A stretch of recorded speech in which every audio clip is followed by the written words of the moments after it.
McBride Stadium in Richmond, Indiana is the site for today's playoff action between the Hamilton Joes and Richmond Jazz. It is Game 2 of the GLSCL South Division Series here on Hamilton Joes YouTube. Good evening, everyone. Luke Westpoli, Sam Newcomb alongside.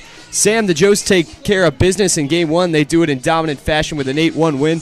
And there was a lot to like what we saw at Foundation Field yesterday. Yeah, the Joes made a statement in the first inning, scoring 5 runs, and they really didn't look back. And next thing you know, they win 8-1, take Game 1 in a statement victory here in this series. Now you have a chance to win tonight and go to the championship against either the Lima Locos or the Sandusky Bay Ice Haulers. Yeah, that is exactly what the Joes are shooting for today. Best-of-3 series here in Round 1 of the GLSCO playoffs.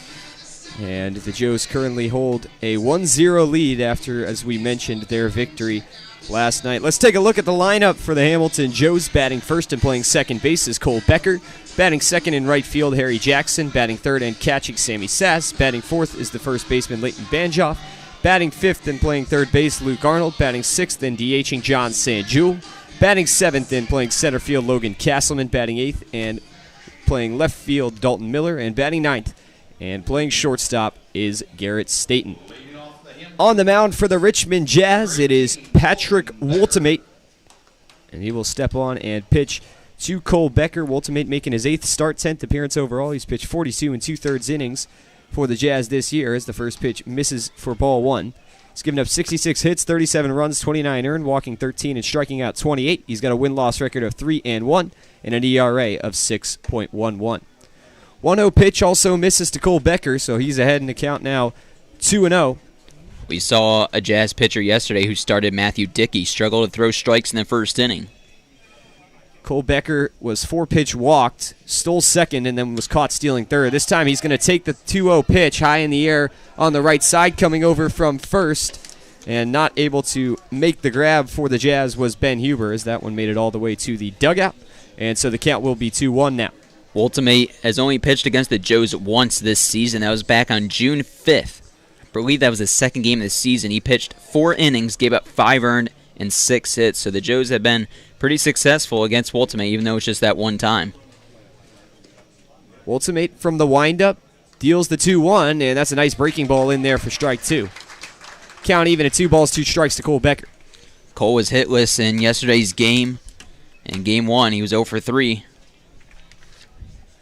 2-2 pitch on the way. This one misses away, and the count is full. Woltemate does not have a lot of velocity from his arm, but he can throw off batters with that off-speed stuff. Here comes the 3-2. It's high. Becker goes swinging anyway, and he's able to get a piece. Foul tipped straight back, and he will remain alive. Count stays the same at 3-2. Yeah, that was going to be close, a borderline strike there. It was a curveball that was just breaking lower in the zone. Cole Becker able to fight it off and stay alive and get ready for another payoff pitch. Cole's just batting .208 against the Jazz this season. Joes and Jazz an even 5-5 against each other. Yeah, the Jazz held the season series up until last night when the Joes defeated them. 3 balls, 2 strikes to Cole Becker. After a pause, he digs back in. And the pitch on the way.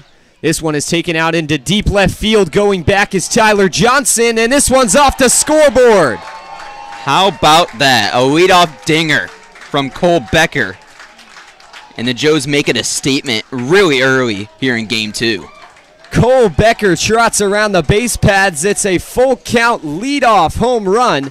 A solo shot to deep left center field, and just like that, one batter and the Joes had the lead.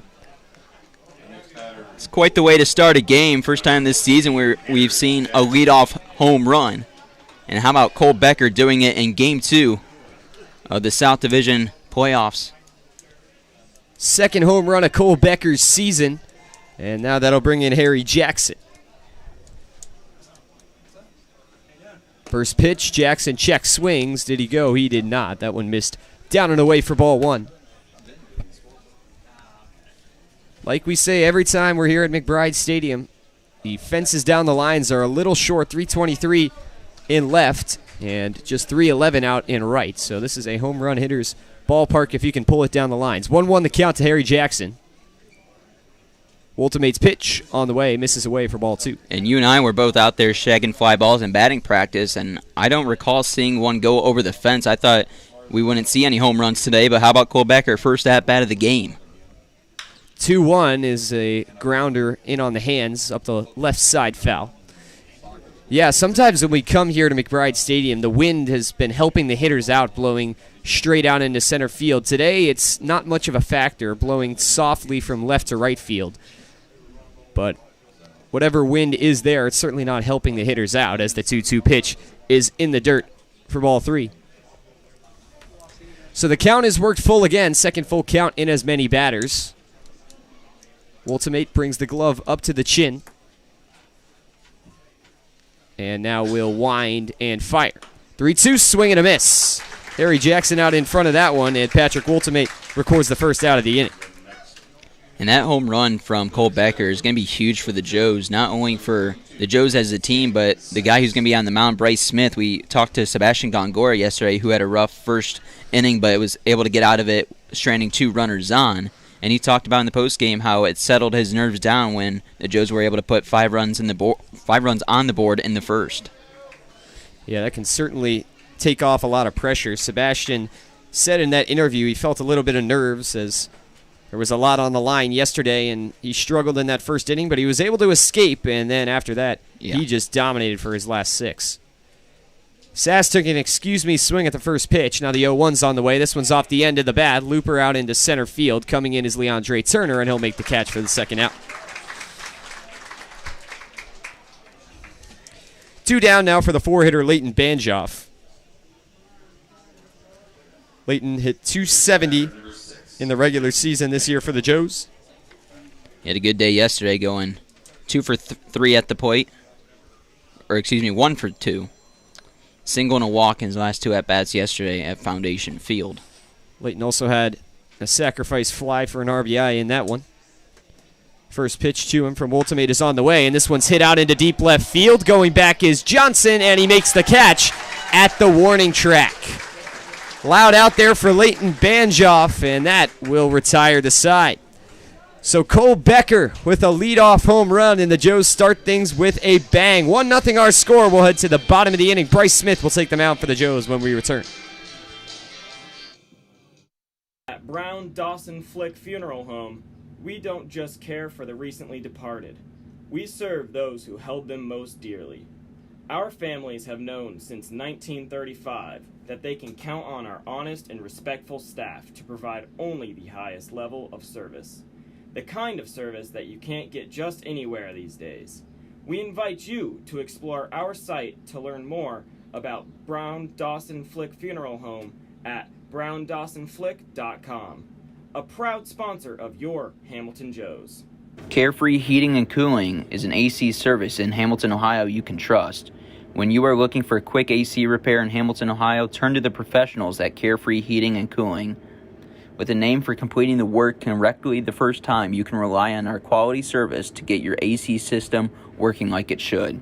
When you need air conditioning fast, call us at 513-268-5164, or you can also contact us online at carefreeheatingandcoolingco.com. The Casual Pint is a community and neighborhood craft beer spot located in Hamilton that provides a vast selection of the best craft beers the region has to offer. They also offer a great selection of food options from appetizers to entrees, so if you just need a snack while you socialize or want to enjoy lunch or dinner, they have something that will hit the spot. Go online and order at hamilton.thecasualpint.com or go to their location located on 130 Riverfront Plaza. That is 130 Riverfront Plaza in Hamilton, Ohio. Proud sponsor of the Hamilton Joes.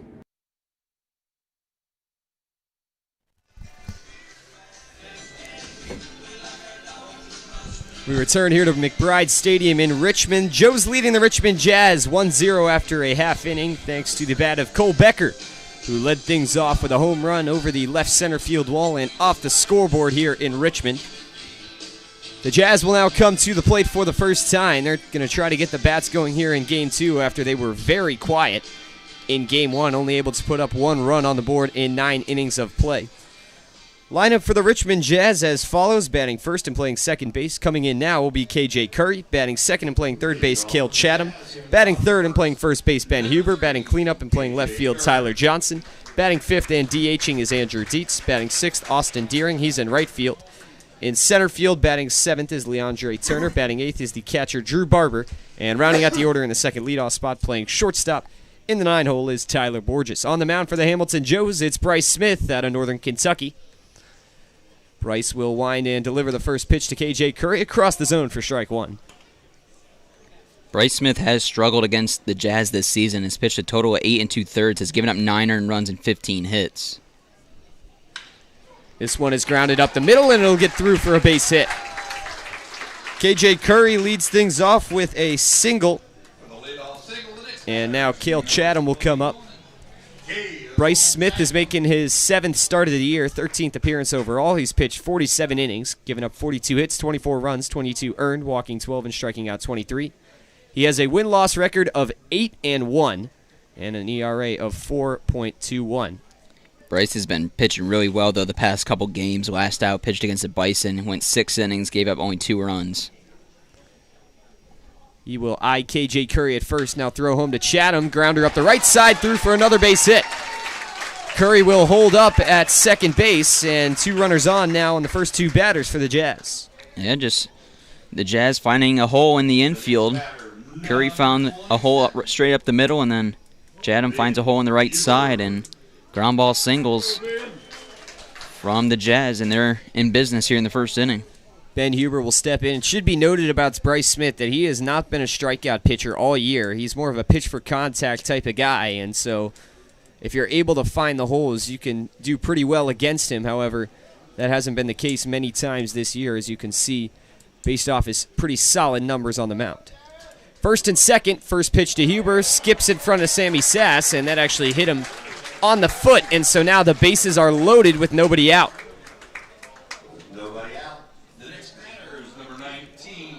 Not an ideal start for Bryce Smith, and now he's got Tyler Johnson coming to the plate. Arguably the best power hitter on this Jazz team. Yeah, he has 5 home runs this year, and man, would it be a big one here in the bottom of the first. Yeah, he leads the team in extra base hits with 18 as the first pitch is in there for strike one from Bryce. Lefty on lefty matchup here. Johnson will dig in. He ended the last inning with a catch at the warning track on the fly ball from Leighton Banjoff. The 0-1 pitch is low for ball one. Evens the count now. Tyler Johnson, like Leighton Banjoff, can play corner outfield and first base for Richmond. We've seen him in both of those roles this year. 1-1 pitch on the way, swinging off the end of the bat. It goes foul into the Joes dugout. This would be big if Bryce Smith can get a strikeout. 1 ball and 2 strikes to Tyler Johnson. Strikeout or a pop out would be nice here. Smith sets on the mound. Throwing from the stretch, he fires in. This one's grounded sharply on the right side. It's through for a base hit. Holding up at third is Cale Chatham, but the Jazz have tied the game and still nobody out on the RBI single from Tyler Johnson. 3 of the Jazz batters have now singled.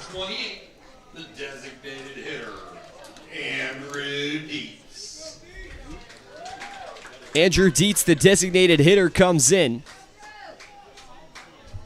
Batting .303 during the regular season. Trying to give his team the lead after they gave up a leadoff home run back in the top of the first. First pitch from Bryce Smith in there for strike one.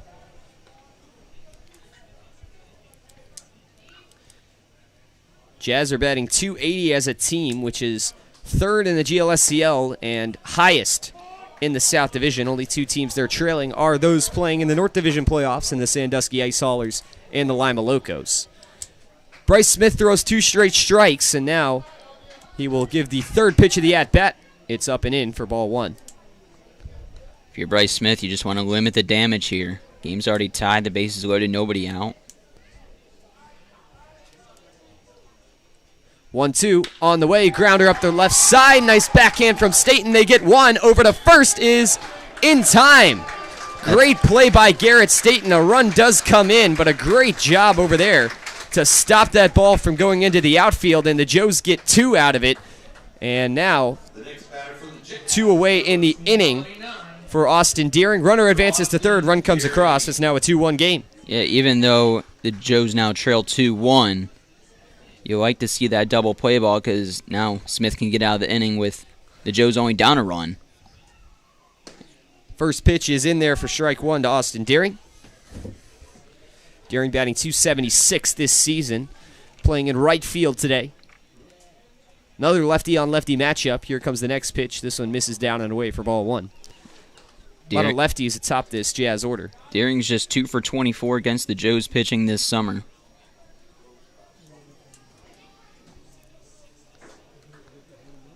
1-1 on the way, just missed the outside corner. And so there's 2 balls and 1 strike now. Like you mentioned, Sam, only 2 hits against the Joes this year, but he did go 1 for 2 yesterday, and that hit was a triple.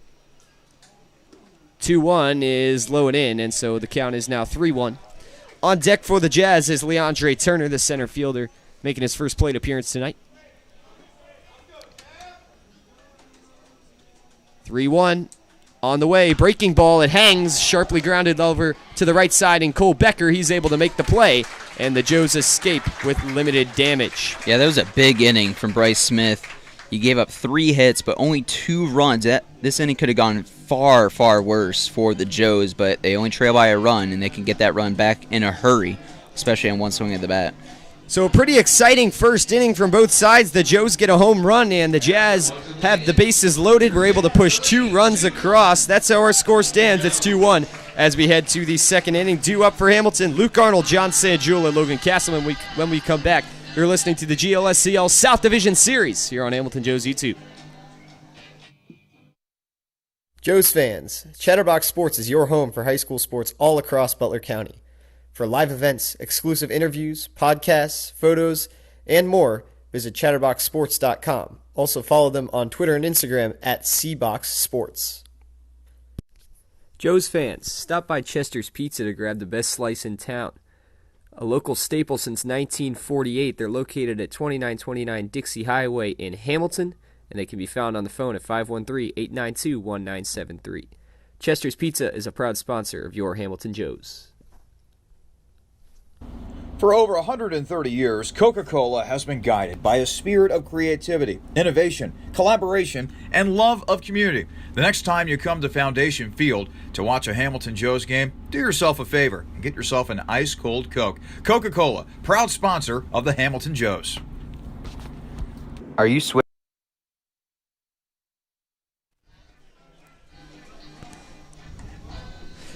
Back here at McBride Stadium, if you're tuning in late, you missed a pretty wild first inning, 2-1 our score.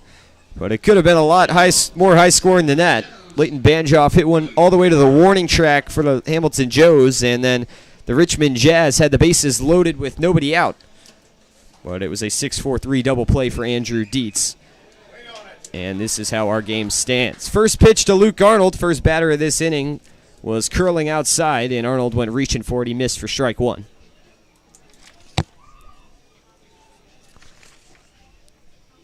Now the 0-1 is high and in. Arnold doesn't bite, and so that evens the count.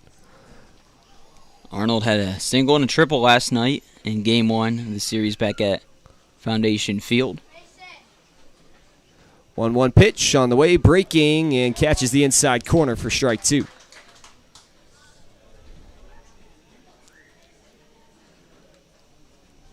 Luke was batting .246 in the regular season. Was one of the top Joes in the RBI category. 1-2 on the way, and it misses up high. And so now the count is 2 balls, 2 strikes.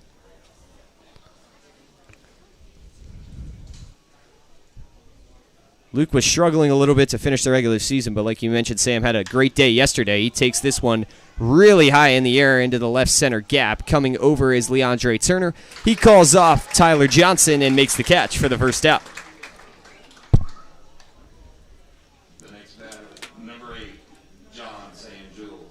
One down in the inning now for John Sanjul.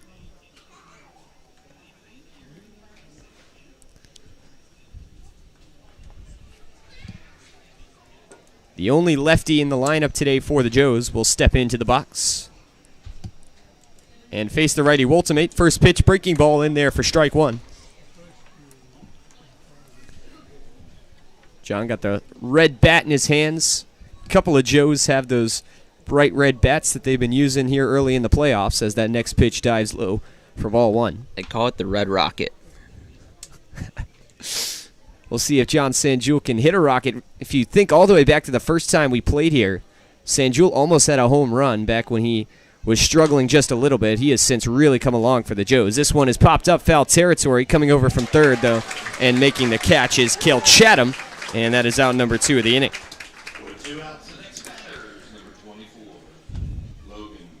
Logan Castleman comes in. And we'll dig into the righty box. Patrick Woltimate will step back on the mound and get ready to deliver the first pitch. Logan had a double yesterday and was thrown out trying to extend it to a triple. Takes a big cut at that one, but it just came off the bottom of the bat and trickled foul in between the legs of Drew Barber behind the plate. 0-1 the count to Logan. Joe's in their black uniforms with the red and gold accents gray pants. Richmond Jazz with white pants, orange socks, orange jerseys, and orange caps as the 0-1 misses away for a ball.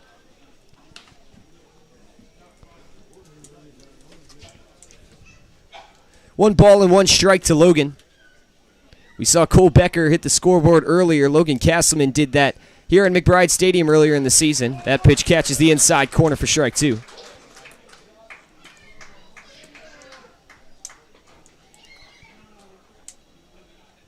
1-2 offering on the way. Castleman goes swinging. He gets a piece, and it goes to the backstop. Count remains 1-2. Dalton Miller is on deck for the Joes. Dalton came in substitution of Matt Dietering, who injured himself running around the base paths with a double in yesterday's game. That pitch missed outside and low for ball 2 to Castleman. Dietering is not in the lineup today. 2 balls and 2 strikes. The pitch. This one is skied into the middle infield. Tyler Borges waves the arms and makes the catch, and that will retire the side. So the Joes are retired in order 1-2-3. Patrick Woltimate recovers after the home run and has now put down 6 straight Hamilton Joes, and the game remains at a 2-1 score. Due up for the Jazz in the bottom of the inning, 7, 8, 9 hitters. Stay tuned for those when we come back. You're listening to Hamilton Joes Baseball on YouTube. Wishing or looking for a new bank, First Financial Bank is the perfect fit because they put you first. Their 3 goals is to stay flexible to serve your needs, invest in the community financially and personally, and they tailor their services to your needs. First Financial Bank. When it comes to managing your money, they make it easy, fast, and secure. Come curious and leave inspired. The Fitton Center for Creative Arts isn't just a building, it's an experience. We are a non-profit community arts organization that has been a part of the Hamilton community for over 20 years. Visit us soon to see what we have to offer. Learn something new in one of our art classes or workshops that are open to students of all ages. Be enthralled by extraordinary musicians, actors, and dancers at one of our live performances. Stroll through our remarkable art galleries or reserve one of our diverse venues for your special event. Become a part of the Fitton Center and redefine the way you experience the arts in Hamilton. Kettering Health Hamilton at Fort Hamilton Hospital, founded in 1929, is dedicated to providing Butler County with community-focused health care. With skilled specialists and cutting-edge technology, they feature advanced wound care, emergency care with a Level 3 trauma center, heart and vascular care, maternity care, and orthopedics and joint replacement. Visit them at 630 Eaton Avenue in Hamilton or give them a call at 513-867-2000 for all of your healthcare needs. 4-star. 2-1 our score as we start things here in the bottom of the second inning. Richmond Jazz on top of the Hamilton Joes. Leandre Turner will lead things off for Richmond. Bryce Smith back on the mound looking for a cleaner inning than he had in the bottom of the first. Delivers a first pitch strike on the inside corner to Turner.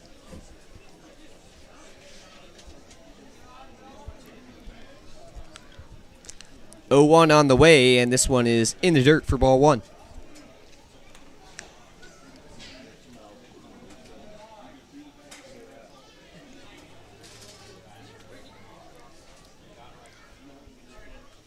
The lefty Smith kicks and deals. This one is a jam shot in on the hands that is pushing foul, and it will land out of the reach of any of the fielders in foul territory. So it'll make the count 1-2.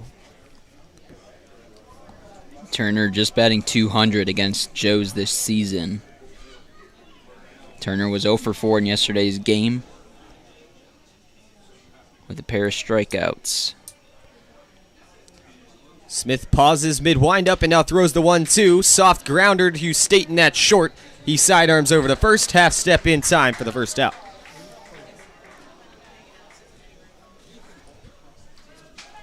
Good job by Staten over there at short, charging in. He knows who was batting. That was Leandre Turner, has a lot of speed down the line, and he's able to glove it and then have a quick exchange and a fire down to first base to Banjoff in plenty of time.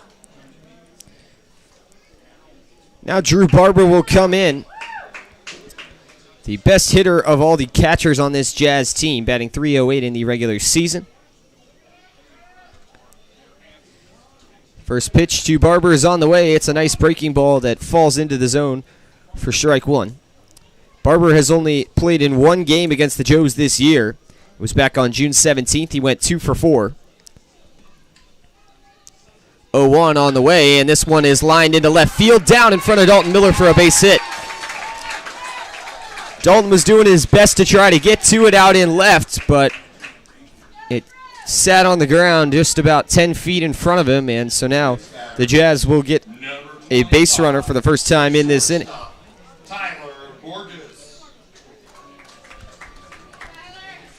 Tyler Borges will stand in with a runner on first, 1 out. Michael Skelly gives his base runner and batter a sign over at third base. First pitch, quick delivery from Bryce Smith is just low for ball one.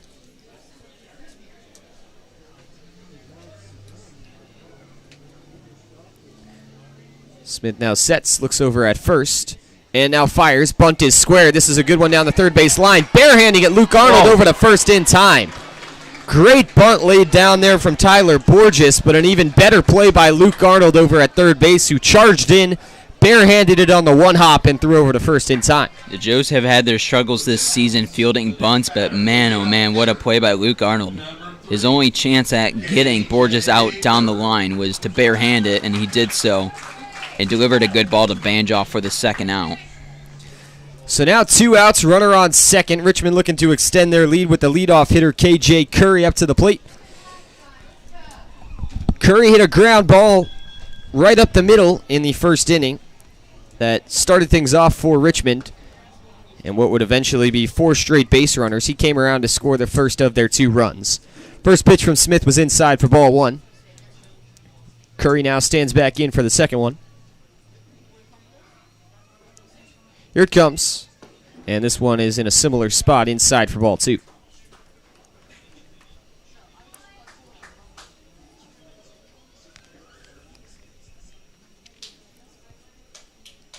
Two balls and no strikes to KJ Curry. Bryce Smith sets, looks at second, and now throws home. This one is flown out into shallow right field, coming towards the line, Harry Jackson, and he makes the catch for the final out of the inning. So Drew Barber gets a 1-out single and is able to advance to second on the bunt, but the Joes strand him there, and our game remains the same after a scoreless second. 2-1 our score as we head to the third. You're listening to Hamilton Joes Baseball right here on YouTube. Mechanical is your one-stop shop for all things heating, ventilation, air conditioning, and refrigeration. With over 100 combined years of industry-specific experience, they're equipped with the design and job site knowledge to complete every project from concept to routine maintenance. Call them at 513-737-1008.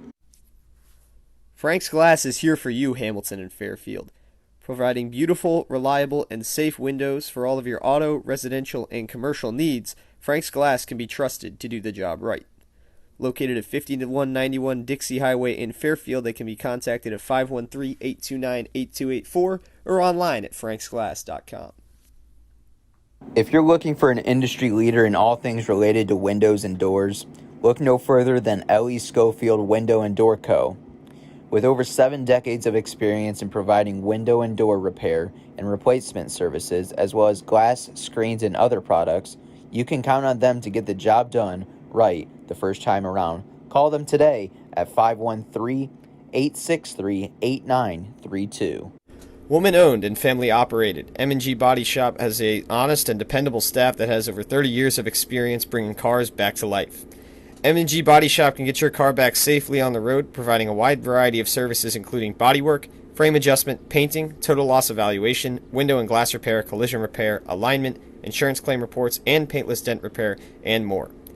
Visit M&G Body Shop at 12018 Hamilton Avenue in Cincinnati or call them up at 513-851-9056. Are your clothes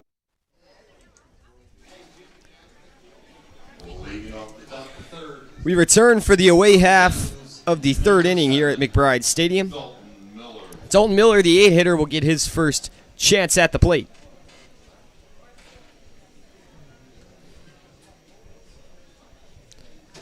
Dalton will stand in. Patrick Woltemate back on the mound.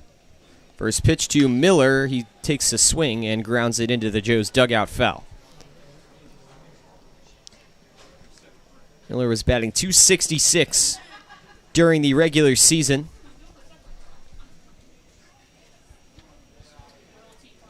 He was 0 for 3 yesterday, but did score 2 runs as he swings and misses on that one for strike 2. Dalton's 3 for 18 on the season when leading off an inning.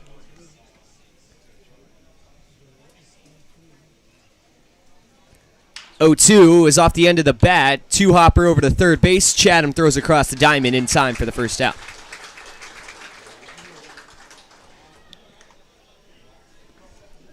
Cole Becker's been the only guy to figure out Ultimate. Went off with a solo home run in the first, but 7 straight have been retired since. Garrett Staten, the 9-hitter, is the last Joe to bat.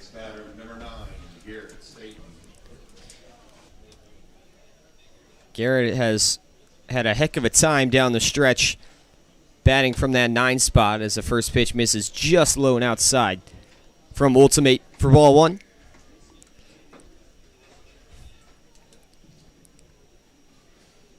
Garrett, the sophomore at Samford out of Gainesville, Georgia.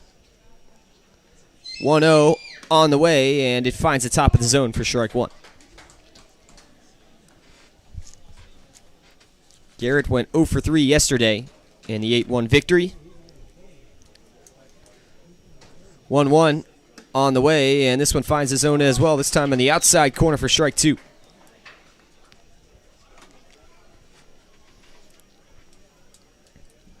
One ball and 2 strikes to Garrett Staten, bases empty, 1 out. From the windup, here comes the pitch from Ultimate. It misses up high for ball 2.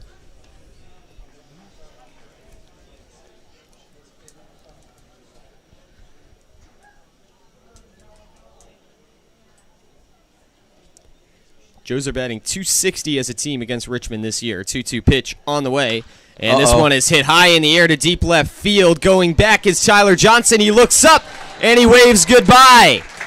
Second home run through the order for the Joes, this time off the bat of Garrett Staten. It's another solo shot, and Hamilton has tied the game. Garrett Staten knew it right off the bat. His second, or actually third home run of the season, had it inside the park just last week. The bat is heated up for Staten lately. Pounds that one. It's his second home run over the fence here at McBride Stadium in just a matter of a couple days.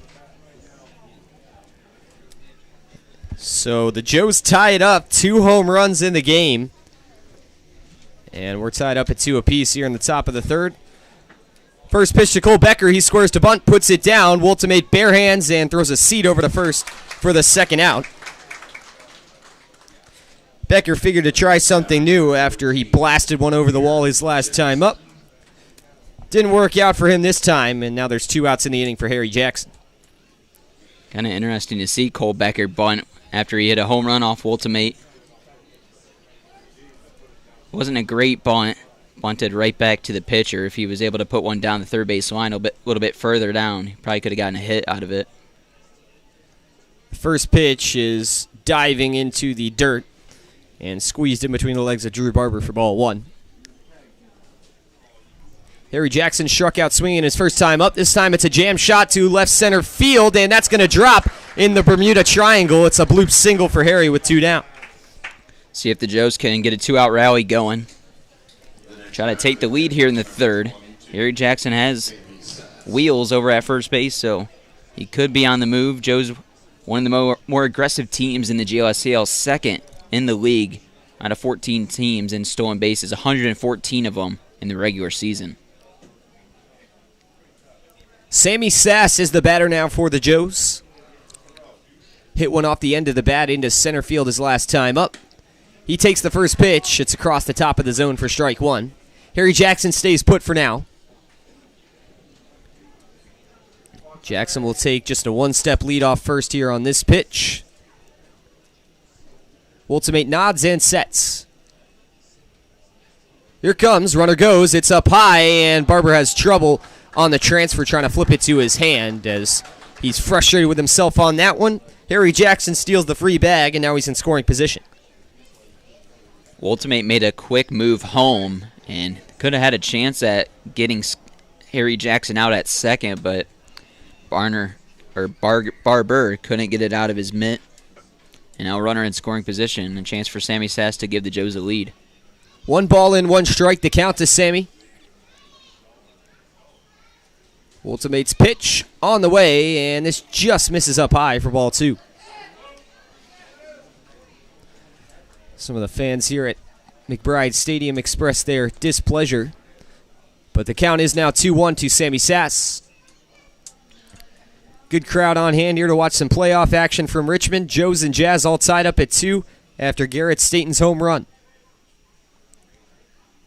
Hitters count here, 2-1, and before we get the pitch, Ultimate will lift the knee and step off.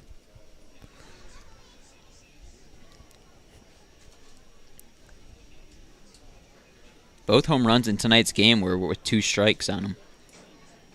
2-1, and this one's across the zone. Sass has got 2 strikes on him. Maybe he can continue that trend. And we definitely know what kind of pop Sammy Sass has in his bat. He has 5 home runs on the season. Hasn't had one in a while, though. 2 balls, 2 strikes. Runner on second, 2 outs. The pitch. High in the zone, grounder up the left side, and a nice stop made at short. Throw over to first is not in time. That was a great play over at short by Tyler Borges as he fielded that one probably 5 feet into the outfield grass.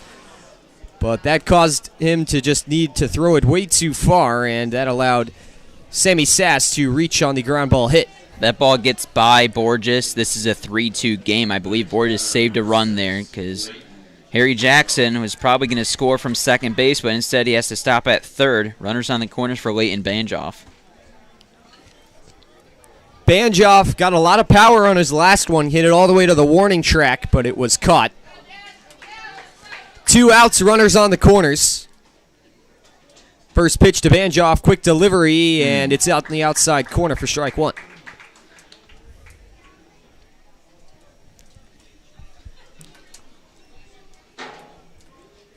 No balls and 1 strike.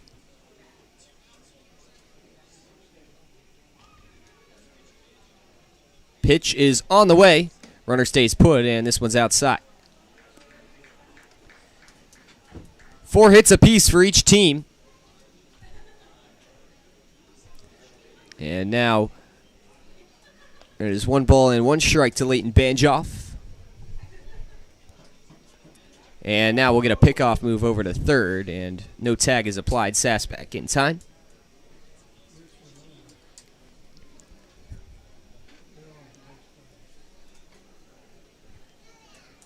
One and 1. Long pause on the mound, and now Ultimate will fire. It's a breaking ball that is outside the whole way, and the count is 2-1 now. Banjoff on the season with runners in scoring position and 2 outs. He's 1 for 9.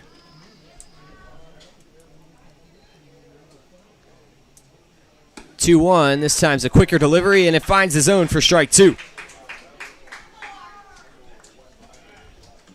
Twos across the board in balls, strikes, and outs. Leighton Banjoff the batter. Sammy Sass on first, Harry Jackson on third. The offering. This one is crushed out to deep left field. Going back is Tyler Johnson to the track, and again, he makes the catch, and that retires the side. Another loud out for Leighton Banjoff, and this game remains tied, and the inning comes to an end. Garrett Staten gets the home run, and the Joes have leveled here in Richmond. 2-2 our score. We head to the bottom of the third here on Hamilton Joes YouTube. Still dirty after going through the wash? Is your fridge failing to keep things cold?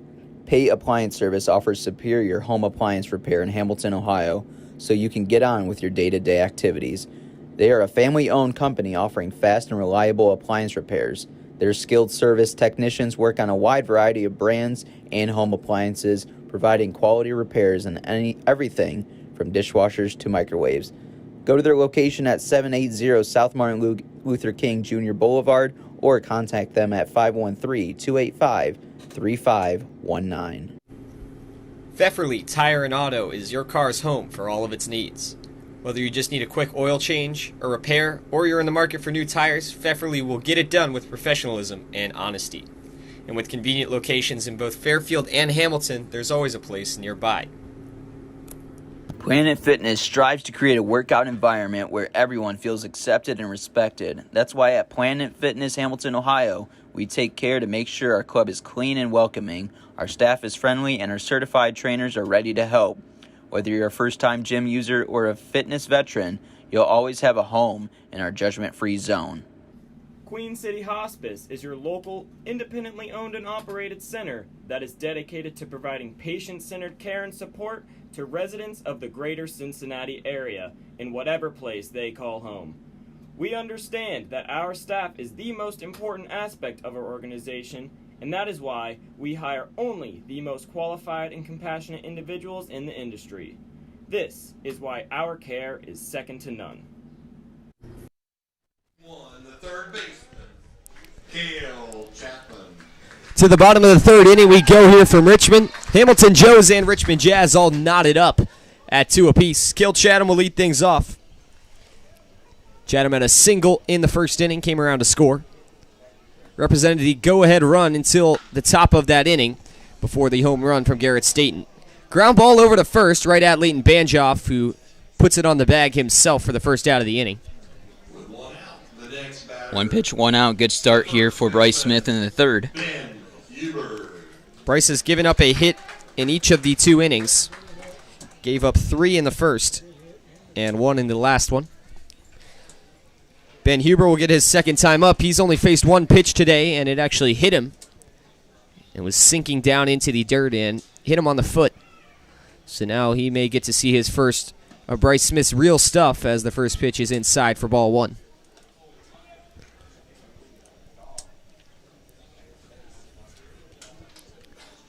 Ben Huber, top hitter on this Richmond Jazz team, .385 in the regular season. As the breaking ball just misses up high there from Bryce Smith. 2 balls and no strikes now.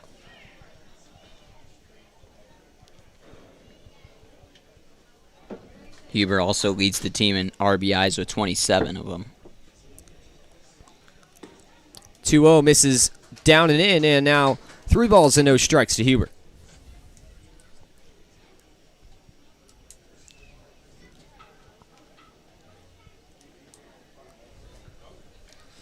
Bryce Smith winds and fires, and this one is outside.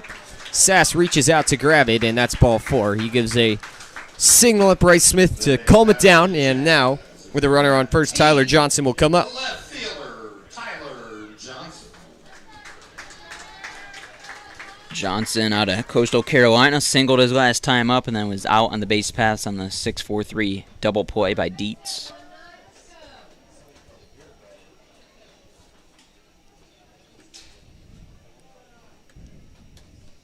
First pitch is in there for strike 1.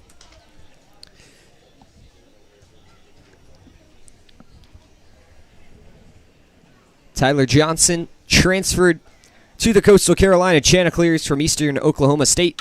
And he takes this one out to deep left field. Back is Dalton Miller, but he's going to make the catch 10 feet short of the track.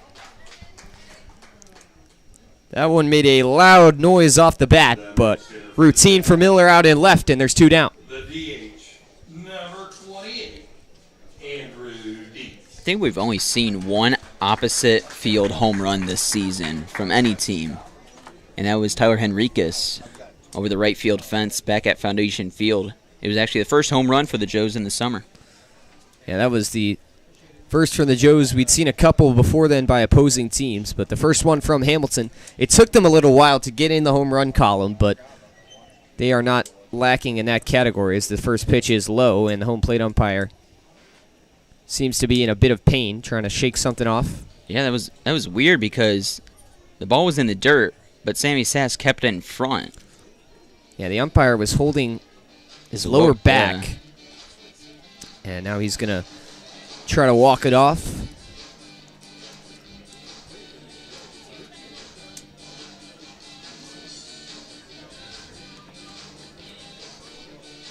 Trainer will come out, and we'll have a talk with the umpire. Meanwhile, Sammy Sass and Bryce Smith are going to have a conversation.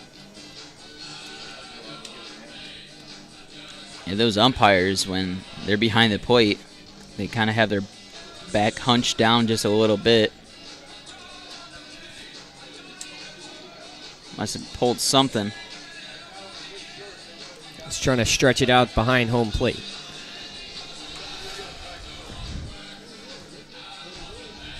The count is 1-0 to Andrew Dietz once we resume. And I think now we will get to do just that. Umpire looks to have shaken things off a bit, still stretching out behind home plate. And now we're all good to go.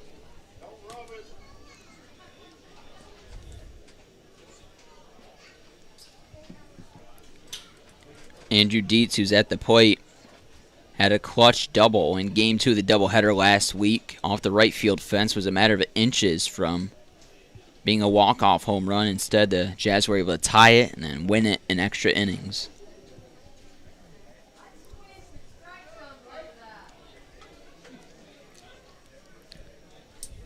One ball and no strikes. Dietz grounded into that 6-4-3 double play. That was huge for Bryce Smith to eventually get out of that first inning, having only given up 2 runs. Smith will now set and deliver the 1-0. It is a nice breaking ball right in the zone for strike 1.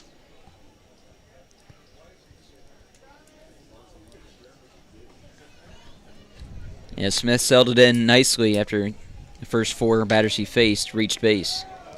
Chopper slowly over to Luke Arnold at third, and a smart play by him as he waited to make a play on that ball until it bounced foul. Yeah, because if he fielded that, he probably wasn't going to get Andrew Dietz at first. So smart play just to let it go foul. Counts 1-2 to Dietz, and Smith is strike away at stranding another runner on base.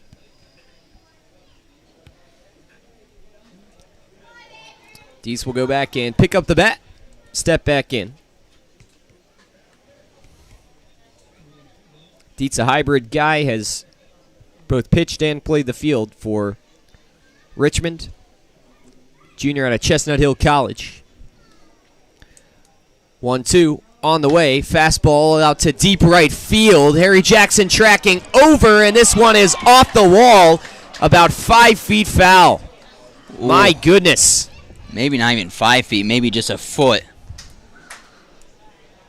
That one was pounded out into right field. Definitely would have been extra bases, definitely would have scored a run. But it is just a little too far down that right field line, and it is pushed foul. That was a similar hit to the Dietz double that tied it for the Jazz in that doubleheader. It was a laser off the bat to right field, but that one just foul this time around. Count remains 1 ball, 2 strikes. Smith sets on the mound with a runner on first, and now deals home. This one is flown in out of play on the right side.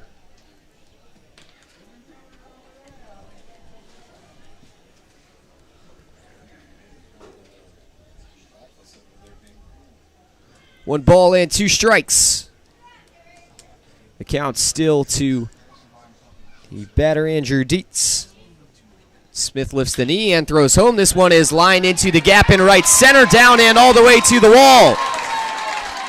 Logan Castleman has trouble with it and now fires in. Runner is going home. On the way to third is Dietz. The throw is not in time, and it's a 2-out RBI triple to give the Jazz the lead. All right, with an RBI triple there for Mr. Dietz. Let's hear it. Next batter, Good piece of hitting from Dietz, 2-strike hitting, and the right fielder. pounds one in the right center gap. That scores Huber from first base, and the Jazz retake the lead.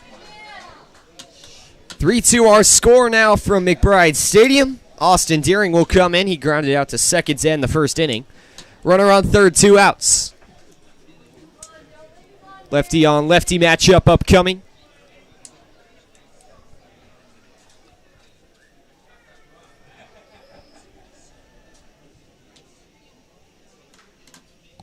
Smith shrugs the shoulder and now throws the first pitch, lined it in the left field, and a diving catch made by Dalton Miller to retire the side and save a run. So the teams exchange 1 apiece in the 3rd inning, and the Jazz still keep the lead here after 3. Into the 4th we go. Richmond 3, Hamilton 2. Back with the 4th inning in a moment. Get ready, Joe's fans. Raising Cane's is coming to Hamilton. Opening June 29th at 1479 Main Street, you can enjoy the world-famous flavor of Raising Cane's chicken fingers. Can't wait? Head down to Fairfield, where there's a Cane's located at 5120 Dixie Highway that can satisfy all your cravings right now. Raising Cane's is a proud sponsor of the Hamilton Joes. Hungry Joe's fans, stop by Richard's Pizza before, during, or after the Hamilton Joes game. Order a pizza that was voted #1 best pizza in Butler County, or order one of their famous Italian steak sandwiches at Richard's Pizza, located on 417 Main Street. You can order online or stop by Richard's Pizza for your next delicious meal. The Robinson Fence Company of Hamilton has been serving the community for over 27 years. Receiving an A+ rating from the Better Business Bureau, they have been Hamilton's top choice for gating and fencing needs. Give them a visit at 1635 Howell Avenue in Hamilton, or give them a call at 513-867-0080. At Smoothie King Fairfield, we believe in helping each guest meet their health and fitness goals. That's why our ingredients are chosen carefully, and every one of our blends is crafted purposefully so you can rule the day.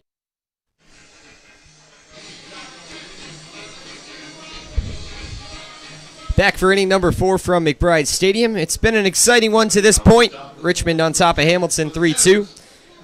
Luke Arnold will lead things off. Want to give a quick shout out to one of our sponsors and our guys at Chatterbox Sports for providing us with the headsets on loan for today's game so we can bring the action to you in the broadcast booth. If you were watching yesterday, you may have noticed that my headset was dying a couple times throughout the game.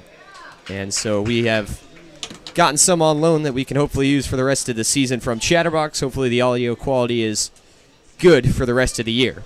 Luke Arnold takes a swing and a miss at the first pitch. And now the second one is on the way. That's a nice breaking ball into the top of the zone for strike 2.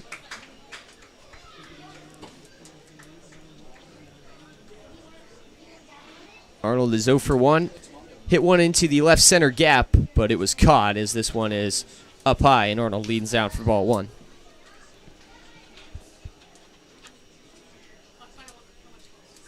One ball and 2 strikes to Luke Arnold. The pitch on the way. Arnold takes a check swing. Did he go around? Yes, he did, and that is strike 3. They didn't even appeal down to the bases. It didn't look like Arnold went around. It looked like he was able to hold put. One down in the inning for John Sanjul.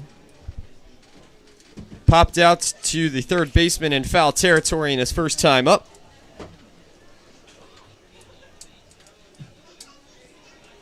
First pitch to Sanjul on the way, and this one just misses the inside corner for ball 1.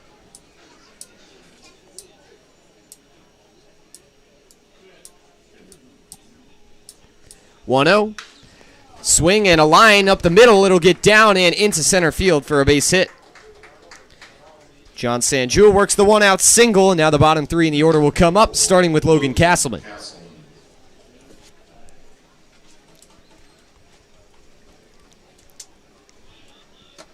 Logan ended the second inning with a pop out to short. He will tap on home plate and now ready for the first pitch. Ultimate now pitching from the stretch. But before that, he will throw a pickoff move over to first. John Sanjul back in time.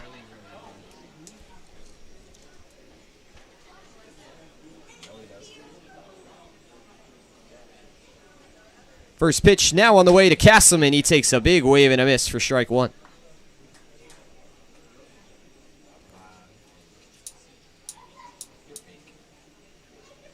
Oh, and 1 count to Logan Castleman. We get some new baseballs. And now Castleman will dig back in. 3-2 our score. Richmond leading the Hamilton Joes here in the fourth inning. Lights are not on just yet. Sunlight still illuminating the field here at McBride Stadium. The 0-1 is on the way, and this one's up high and in for a ball. 1 ball and 1 strike to Castleman now. On deck for the Joes is Dalton Miller, grounded out to third base in his only plate appearance thus far.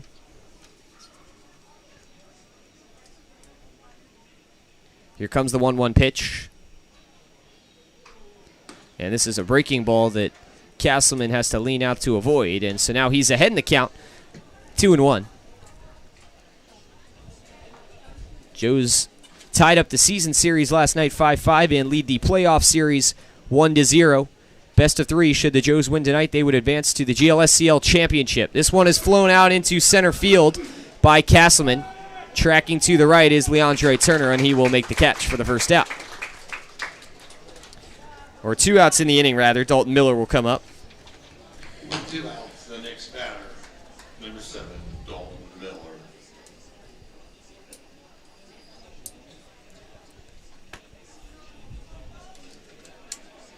Dalton out of Miami Hamilton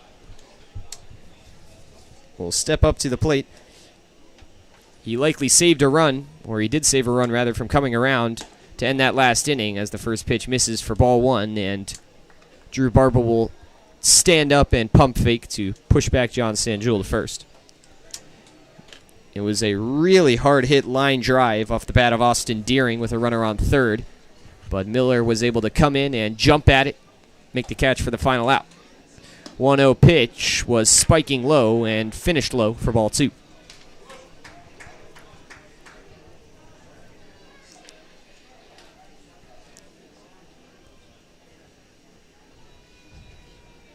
Two balls and no strikes to Dalton. We've seen him work that left side ground ball for a lot of singles lately. We'll see if he can do that here. This time he takes a big hack and a miss for strike 1.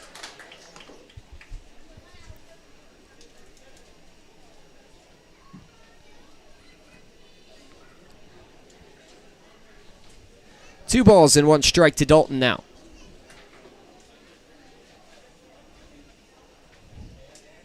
Long pause, and now the offering. This one's grounded up left side. The throw over to second gets 1, and that's all they needed, as that will retire the side. So John Sanjul got a 1-out single, but he is thrown out on the base paths via the fielder's choice, and that ends things here in the top of the 4th. The lead stays at 1. Richmond on top, 3-2 as we head to the bottom of the inning. At Smoothie King Fairfield, we believe in helping each guest meet their health and fitness goals. That's why our ingredients are chosen carefully, and every one of our blends is crafted purposefully so you can rule the day. We can find the perfect blend for you with whole non-GMO fruits, organic veggies, and no artificial colors, flavors, or preservatives. We're ready to serve you a healthy meal on the go with contactless pickup and delivery options. Visit us at 8744 Michael Lane in Fairfield, Ohio, or give us a call at 513-829-0824. Smoothie King, smoothies with a purpose. Story Point Fairfield isn't just a place to reside.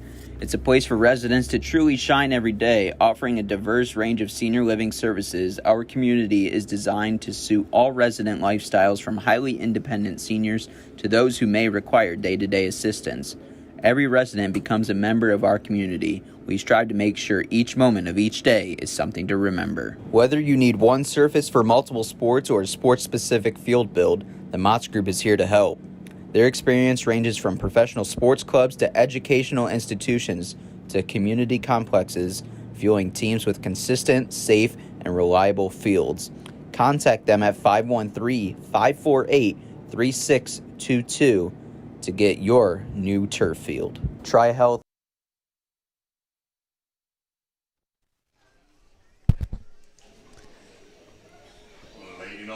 Back here at McBride Stadium for the bottom of the fourth inning.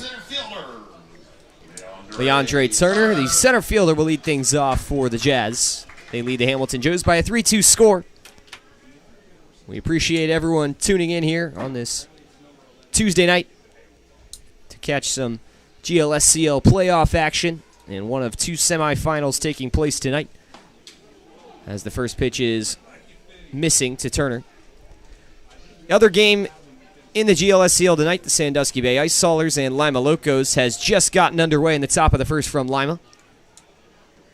As the next pitch is lined into the gap in left center field, that'll get down and all the way to the wall. Now holding up at second base is Leandre Turner, and he leads things off with a double. Drew Barber will come to the plate now. Jazz looking to extend their lead. Drew Barber.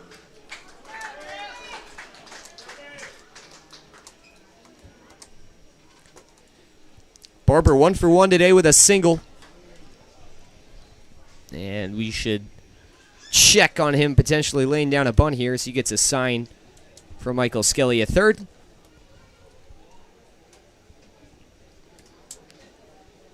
So he will take a practice swing and now dig in.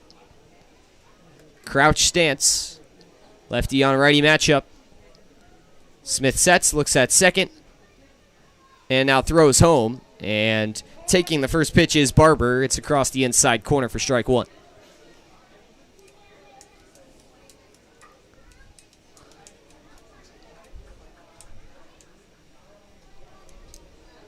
Nothing in one to Drew Barber. From the stretch. He squares to bunt, and he puts this one down. This is a good one. Smith looks over at third and now goes to first and gets the runner in time. That advances Leandre Turner over to third base, and now the bottom of the order, Tyler Borges, will come up. Moving Turner over to third. The next batter, number 25, Tyler. See if the infield is going to come in. It will for the Joes. Borges grounded out to third base in his first time up, so yeah, if we see a ground ball, the Joes will either try to go home with it if there's no hesitation from Turner, or at least try to look him back before making the play. First pitch, breaking ball on the inside half of the plate for strike one.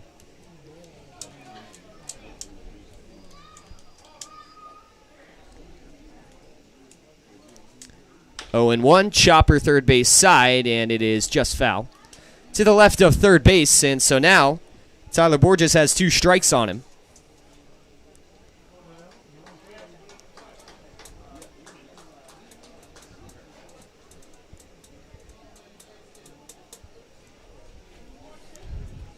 Oh and 2.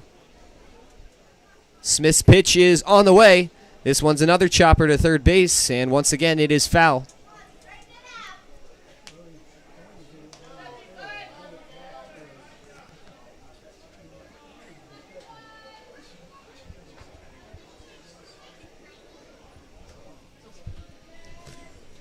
Oh and 2 the count still. Infield still in. 0-2 is up high for ball one. In the bottom of the first from Lima with nobody out, Locos lead the Sandusky Bay Ice Haulers by a 2-0 score. We know how crazy it is when the Locos are at home, and they're looking to extend that series to 3 games. Grounder third base side, and this one is once again just foul. So that one just to the left of third base, and the count will remain the same at 1-2.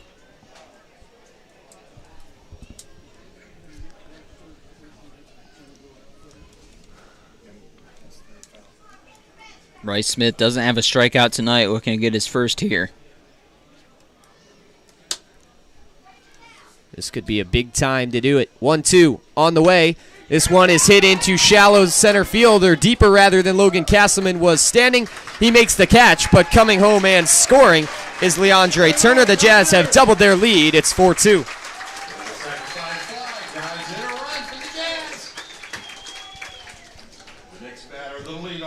Back to the top of the order, KJ Curry up to the plate. Curry 1 for 2 with a single today. He comes up with the bases empty and 2 outs. The Joes threw to third and tagged on the base just in case Leandre Turner left too early. He did not, so the run still stands.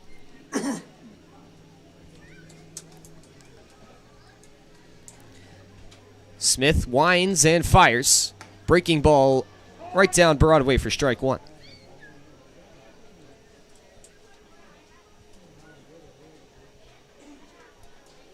Now the 0-1 to Curry is spiked into the dirt by Smith, and so that'll even the count.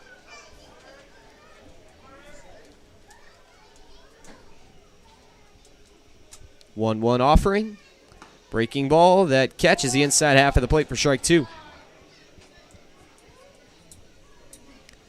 Bryce Smith looking to get out of the inning. Jazz have scored a run in 3 of the first 4 innings thus far. Their lead is 2. 1-2 just outside.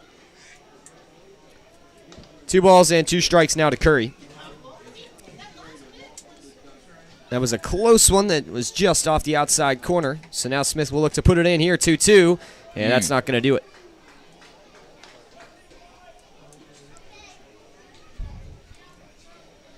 KJ Curry has worked the count full, 3-2, payoff pitch coming up. It's on the way. This one is flown out into right field. Coming over is Harry Jackson near the line, and he can't get to it, but it dropped in foul territory. That one was just 5 feet or so to the right of the line and just out of the reach of a leaping Harry Jackson. So KJ Curry will stay alive, and the count will stay at 3-2.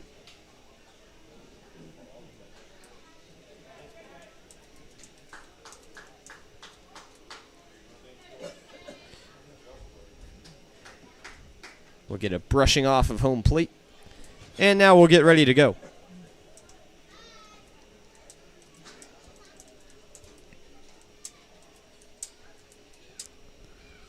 Three balls and 2 strikes. Another payoff pitch on the way. This one is hit out into right field. This time it is surely out of play, and so we will set for another 3-2.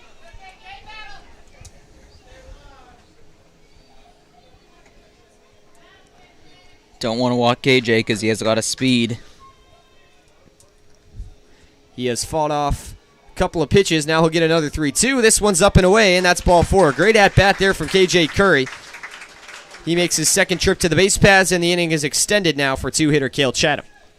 The next batter, number 21, the third baseman, Cale Chatham.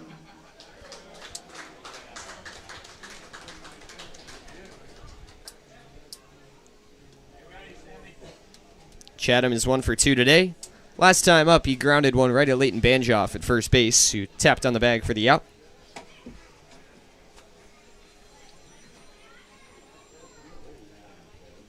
First pitch from Bryce Smith is over the low part of the zone for strike 1.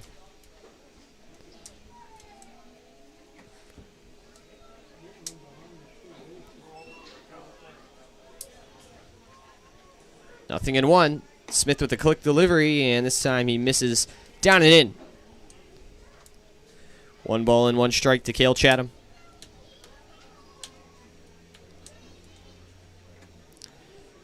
Curry is leaning at first, does not go. Swing and a miss on a golfer there from Cale Chatham, and now he has 2 strikes on him.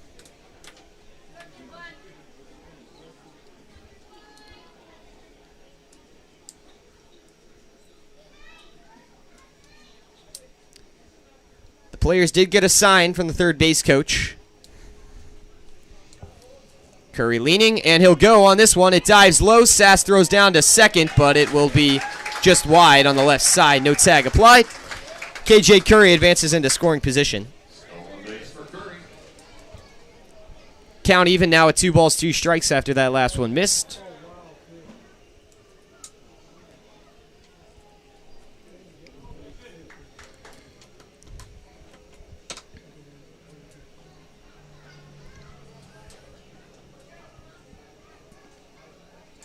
Two and two. The pitch is a breaking ball, low and in, and the count is worked full once again.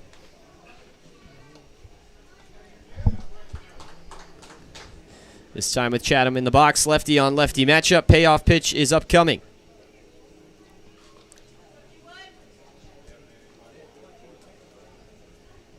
It is on the way. Swing and a soft foul ball that dribbles its way to the Jazz dugout.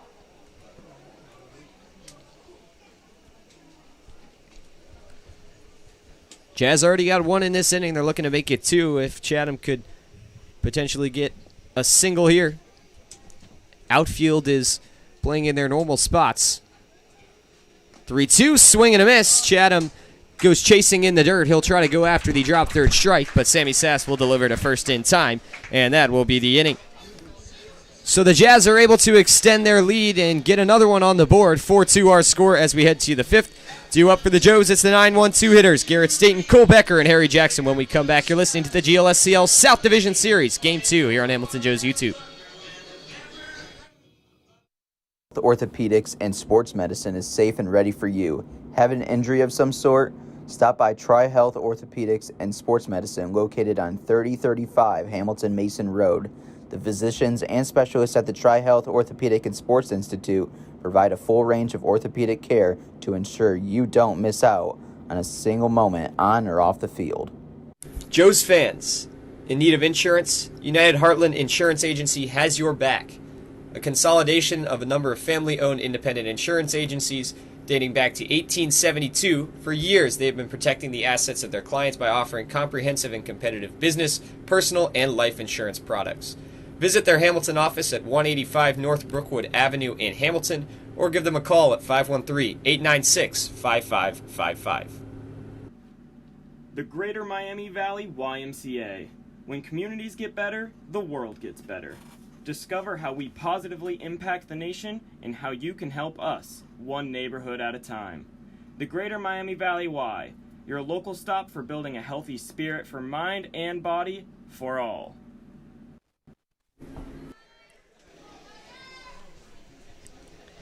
Garrett Staten will look to get things going for the Joes in the top of the 5th inning. They trail the Richmond Jazz by a 4-2 score. First pitch to Garrett. He takes a swing and a miss up high for strike 1. Staten had the count full in his first time up before blasting one over the left field wall. The Joes' only 2 runs of this game have both come from solo shots.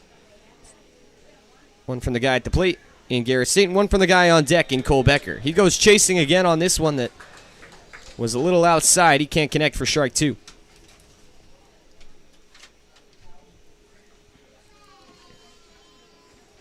(0-2) on the way, and this one's a waste pitch up high.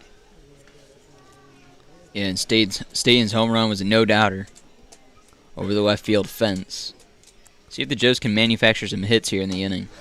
Swing and a miss from Staten, and that is strike 3. Third K for Patrick Woltemate, who outside of the 2 home runs he's given up has been pretty solid for the Jazz on the mound today.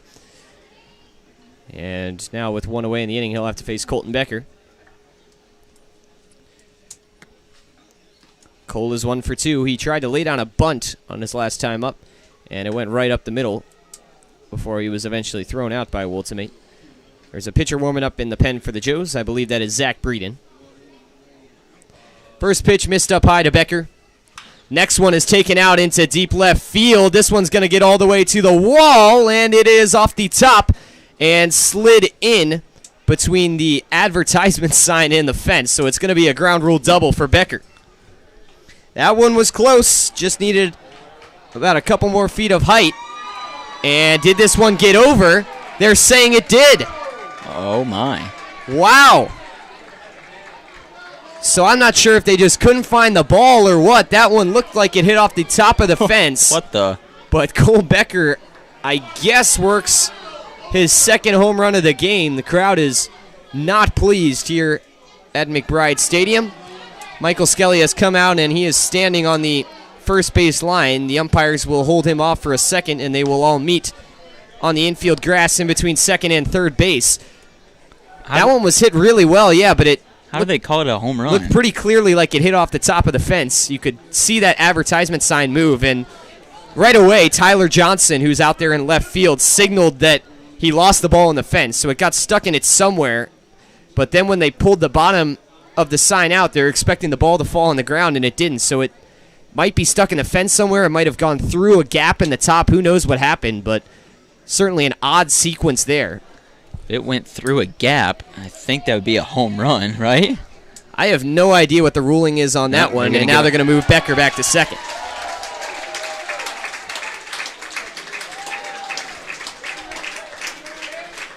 So Tyler Thaman will get his explanation at third base. Can't say that's not what we expected.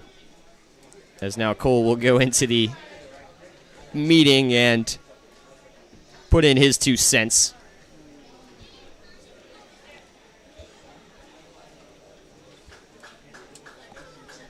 The meeting breaks up, and we're going to start to play some baseball again. Runner on second, 1 out for the Joes. Harry Jackson comes up to the plate. Harry is 1 for 2 today.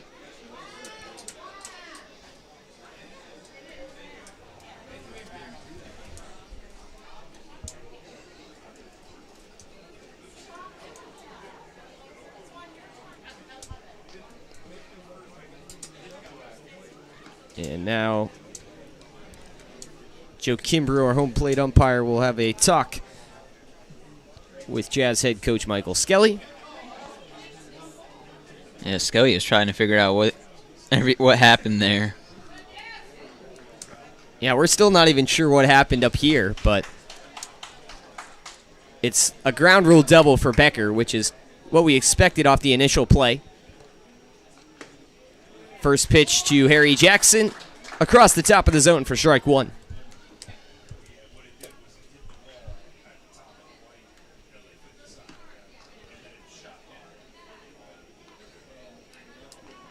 Oh, 1 pitch is on the way. Breaking ball. This one's taken out into center field. Racing across and not able to make the catch is Leandre Turner. Johnson grabs it and fires in. Becker is waved around third and heads home. And he is in there standing up. The Joes have cut the lead on the RBI double from Harry Jackson. Second straight day where we've seen a fly ball to Leandre Turner that should be caught, and he just misreads it or misplays it. And we'll have to wait and see what that's going to be ruled, if it's going to be a hit or an E8. But Joes get within a run, and they have a chance to tie it up with a tying run on second base. Sammy Sass up at the plate, and now we're going to get a mound meeting. Yeah, that was interesting. It wasn't quite as much of a routine play as it was yesterday, as it was hit a little bit into the gap, but still, like you mentioned, Turner raced over there. It looked like he was going to make that play. That ball was pretty much in his glove, but he wasn't able to come down with it. It's going to be a double. So Harry is credited with his second hit of the day. And the team leader in batting average in the regular season has come back to form. Back-to-back doubles from the Joes bats in the top of the order. And now Sammy Sass has a chance to tie this one up with a base hit or take the lead with one swing of the bat.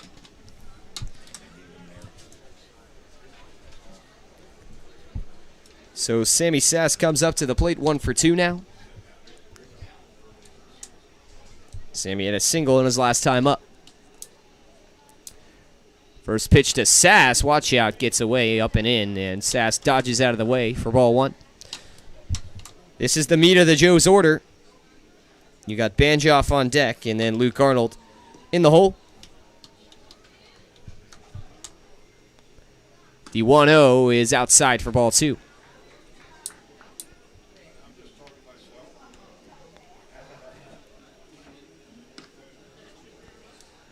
Sammy Sass ahead in the count, 2-0.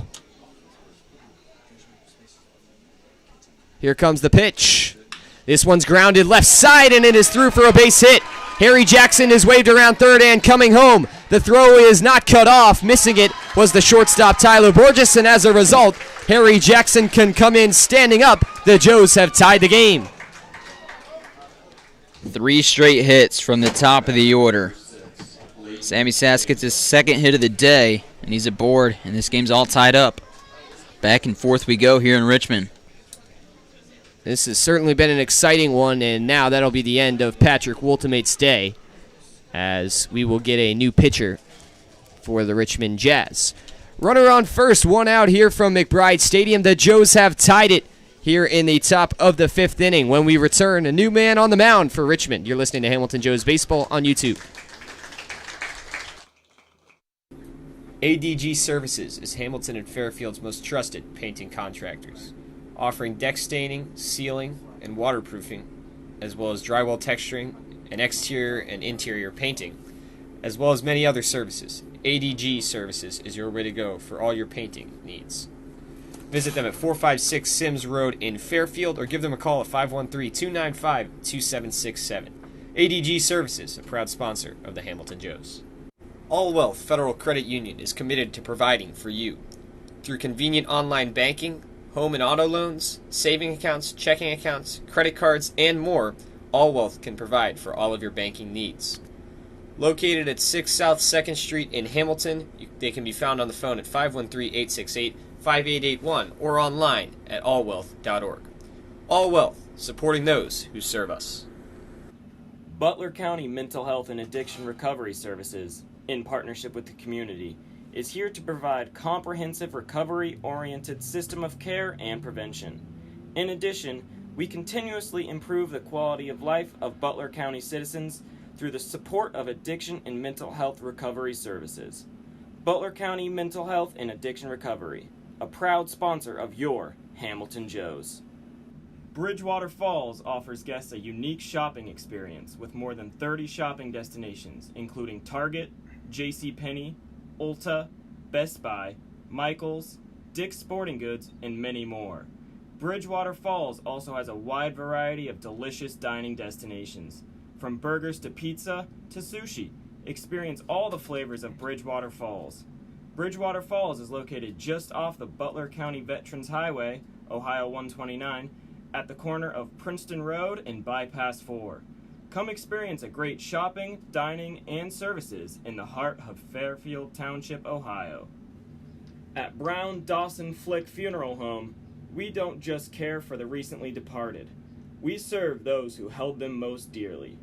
Our families have known since 1935 that they can count on our honest and respectful staff to provide only the highest level of service. The kind of service that you can't get just anywhere these days. We invite you to explore our site to learn more about Brown Dawson Flick Funeral Home at browndawsonflick.com, a proud sponsor of your Hamilton Joes. Carefree Heating and Cooling is an AC service in Hamilton, Ohio you can trust. When you are looking for a quick AC repair in Hamilton, Ohio, turn to the professionals at Carefree Heating and Cooling. With a name for completing the work correctly the first time, you can rely on our quality service to get your AC system working like it should. When you need air conditioning fast, call us at 513-268-5164, or you can also contact us online at carefreeheatingandcoolingco.com. Runner on first, 1 out here in the top of the 5th inning. Hamilton Joes have tied the Richmond Jazz. 4-4 our score from McBride Stadium. First pitch from the new pitcher, Kendall Marshall, is in there for strike 1. Marshall making his 5th appearance, second appearance out of the pen. He's pitched 14 innings, giving up 19 hits, 16 runs, 12 earned, walking 7 and striking out 16 with an ERA of 7.71. As his next pitch also finds the zone for strike 2. He pitched against the Joes on July 10th, went 3 innings, gave up 7 earned, 8 hits, walked 2, and struck out 3. Joes have had a lot of success off the senior from Middle Georgia State, native of Hampton, Georgia. Transferred to Middle Georgia State from Chattahoochee Valley Community College. As before the 0-2 pitch to the batter Leighton Banjoff, we get a check on the runner at first. Joes have put across 2 in this inning. We had a stat correction during that last break. Harry Jackson's double was corrected to an E8. So only 2 hits in the inning for the Joes, but of course both runs still count. That's all that matters. 0-2 pitch up high, way over the head of Banjoff. Watch out. Nice play by Drew Barber to leap out of the stance and run over to keep that in front. Sammy Sass stays over at first, and the count is 1-2.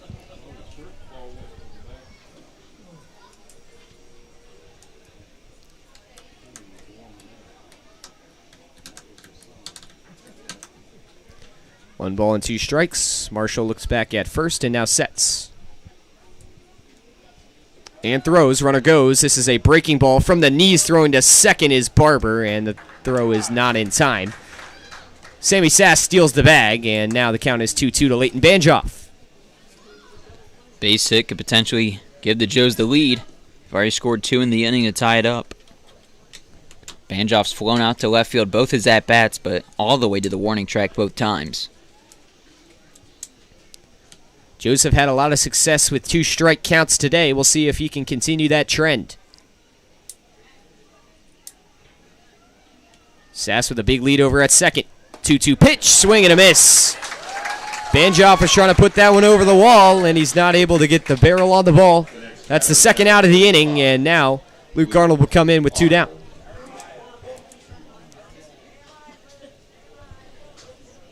So Kendall Marshall gets his first strikeout and his first batter faced. Here comes Luke Arnold.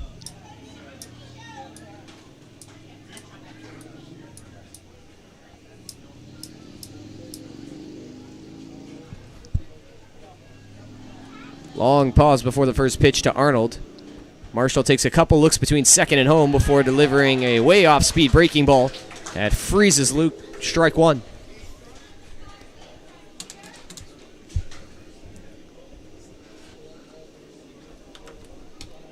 Arnold still looking for his first hit. Struck out swinging in his last time up.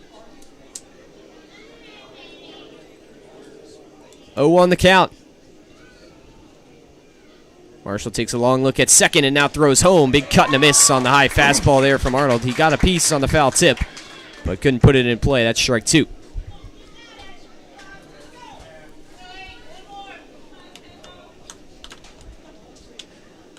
So Kendall Marshall has handled the Joes well here through 1 2/3 batters, you could say.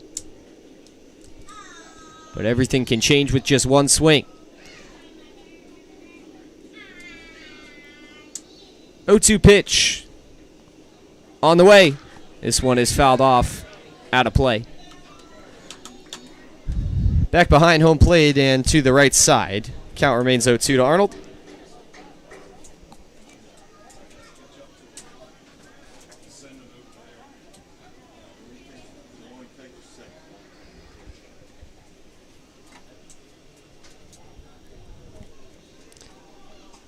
No balls, 2 strikes.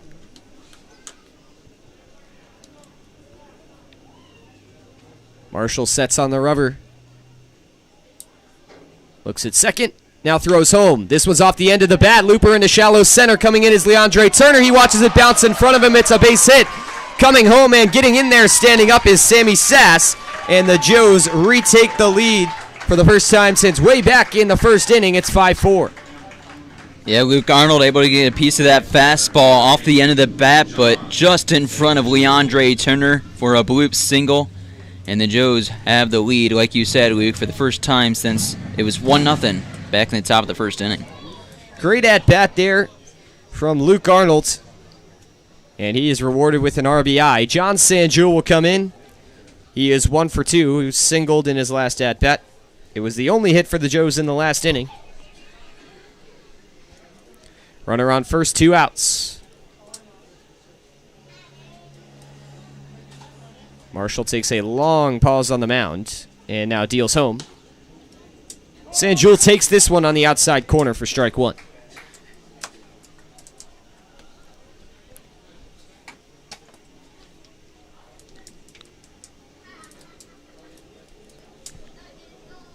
Marshall spins the ball in his hand, looked over at first. Now comes set. Lowers to the belt. And deals. This one is fouled off on the left side into the road by Sanjul.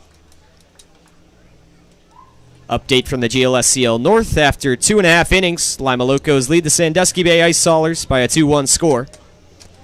Lima will come to the plate in the bottom of the third shortly.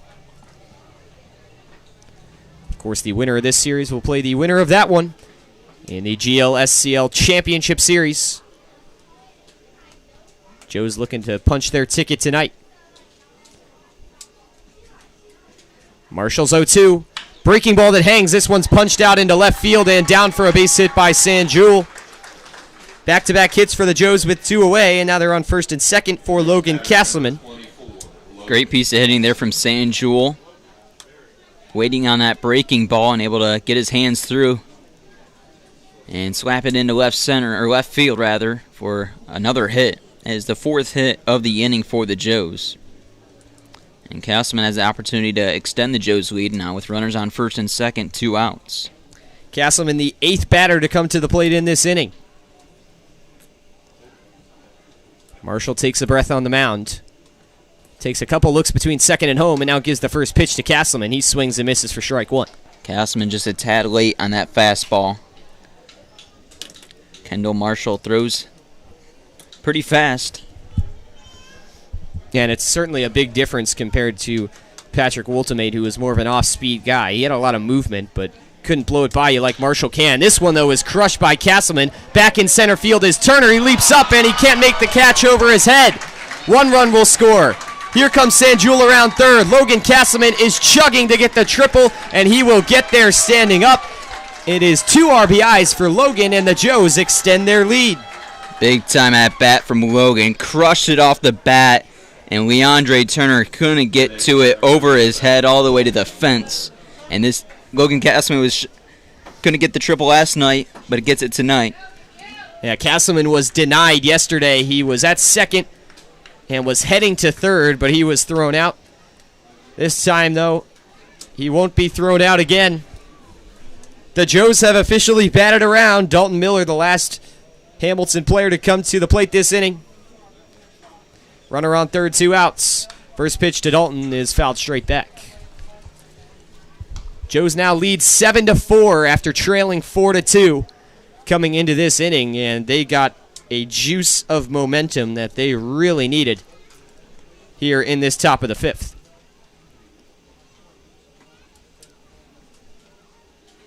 The 0-1 is a nice breaking ball there from Marshall. The catch is the outside corner for strike 2.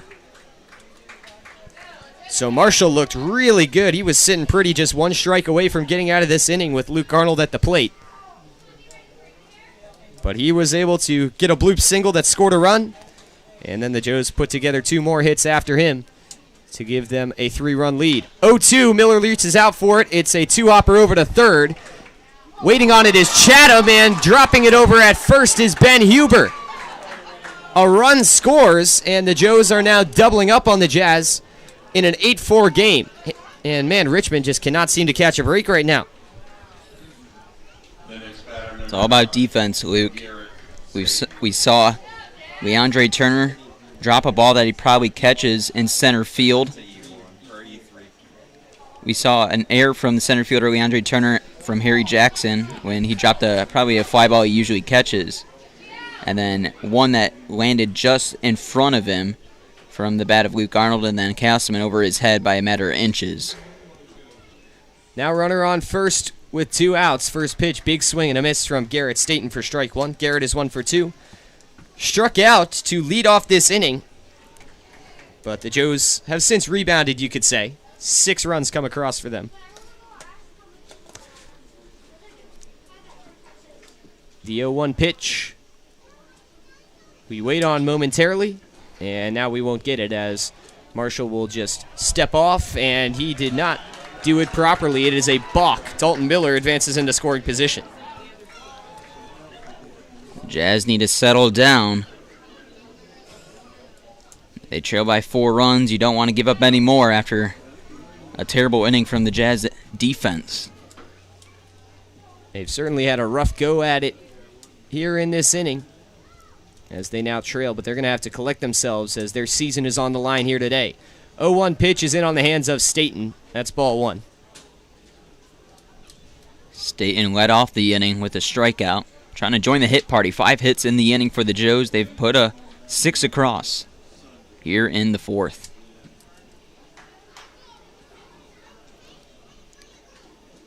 One pitch on the way. This one finds the zone on the fastball for strike 2.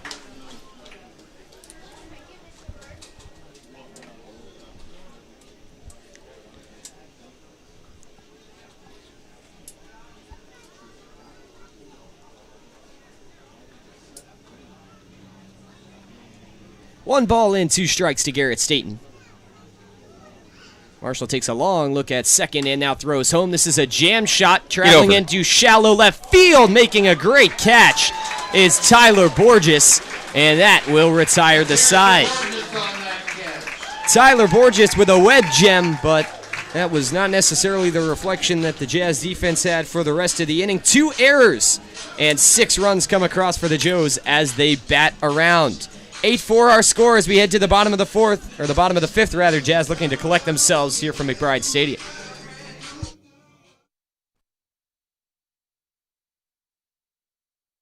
The Casual Pint is a community and neighborhood craft beer spot located in Hamilton that provides a vast selection of the best craft beers the region has to offer.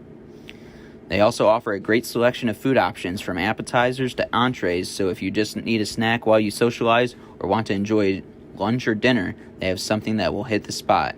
Go online and order at hamilton.thecasualpint.com or go to their location located on 130 Riverfront Plaza. That is 130 Riverfront Plaza in Hamilton, Ohio. Proud sponsor of the Hamilton Joes. Joes fans, Chatterbox Sports is your home for high school sports all across Butler County. For live events, exclusive interviews, podcasts, photos, and more, visit chatterboxsports.com. Also follow them on Twitter and Instagram at cboxsports. Joes fans, stop by Chester's Pizza to grab the best slice in town. A local staple since 1948, they're located at 2929 Dixie Highway in Hamilton, and they can be found on the phone at 513-892-1973. Chester's Pizza is a proud sponsor of your Hamilton Joes. For over 130 years, Coca-Cola has been guided by a spirit of creativity, innovation, collaboration, and love of community. The next time you come to Foundation Field to watch a Hamilton Joes game, do yourself a favor and get yourself an ice-cold Coke. Coca-Cola, proud sponsor of the Hamilton Joes.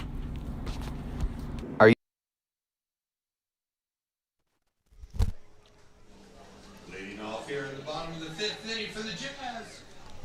Tough inning for the home squad. Richmond falls behind. 8-4 our score here from McBride Stadium. Sun been getting to set on the left side of the stadium here in Richmond, Indiana. Glad you could join us here on this Tuesday night. Ben Huber will lead things off for the Jazz. First pitch from the new pitcher, Zach Breeden's on the way. This one is lined past the glove of Luke Arnold and into left field. Having to hold up at first on the long single is Huber, but the first man is on, and that's a start for Richmond. Yeah, you just got to claw your way back now. It's a big inning for the Jazz. See how they answer after giving up 6 in the top half of the 5th. Zach Breeden pitched against this Jazz team in extra innings of the Game 2 of the doubleheader. Pitched well. First pitch, swing and a miss from Tyler Johnson. Yeah, that was honestly one of Breeden's best showings, and it was really unfortunate that his team wasn't able to give him any support in the run column as the Joes would eventually fall to the Jazz. Check swing there from Johnson, and it's actually going to be a bit tougher of a play than Becker initially thought, but he's still able to make it. Runner advances, and now there's one out in the inning. Johnson did not want to put that ball in play, but he does advance the runner, so that's something for the Jazz. Andrew Dietz comes up to the plate. The DH tripled in his last time up, but he was stranded on third base after left fielder Dalton Miller made a great catch. First pitch to Dietz is across the plate but low for ball 1. So Bryce Smith today goes 4 innings, gave up 4 earned, 6 hits, 1 strikeout, 2 walks, and 1 hit batter. He's in line for the win if the Joes can hold on. 1-0 pitch, flown out to right center field. Jackson and Castleman both next to it. Jackson will call off and make the catch. He delivers a good throw over to third, but It actually ended up skipping a little bit wide, so Ben Huber's able to tag 2 away in the inning now, and there's a runner on third. And how about this? Bryce Smith, if the Joes can hold on to this lead, it would be his 9th win of the season. He's currently 8-1 entering today. Yeah, he has just been unreal for the Joes as, well, he hasn't put up necessarily the best ERA or the most strikeouts, rather. He's just been able to get it done, and the team seems to get riled up and get in the run column when he's on the mound. And whenever Bryce Smith is your pitcher, the Joes just seem to take the win in whatever way possible. He leads the Joes in that category. First pitch is a check swing up high from Austin Deering, and for the second time this inning we see it connect with the bat. This time, though, it goes foul. And he actually leads the league in wins this season. The second place guy only has 6. The 0-1 is up high for ball 1. Yeah, it's so interesting when Bryce Smith pitches because he's not a Sam Klein type of guy where he can just blow it by a bunch of hitters and just rack up the strikeouts, but he is just an out machine. He just gets them when he needs them, and as you mentioned, 8 wins on the season, top mark in the league. 1-2 the count. This pitch is low, and it's going to get by Sammy Sass. Richmond's going to score a run on this one. So Zach Breeden spikes that one into the turf. The Jazz cut it to 3. It's 8-5 now on the wild pitch. Not ideal, especially with 2 strikes. He had a chance to strand that runner on third, but the Jazz get 1 back, and they're within 3 now.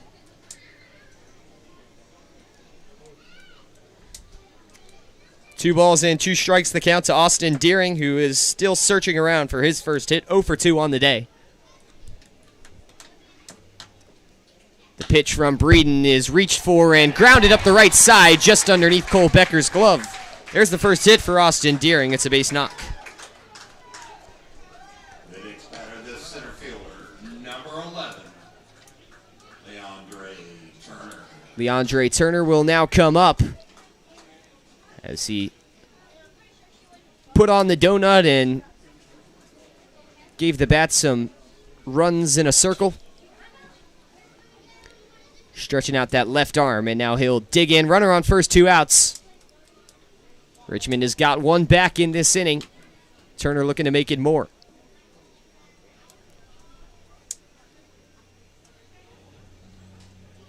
Lefty on righty matchup. First pitch to Turner is up high for ball 1.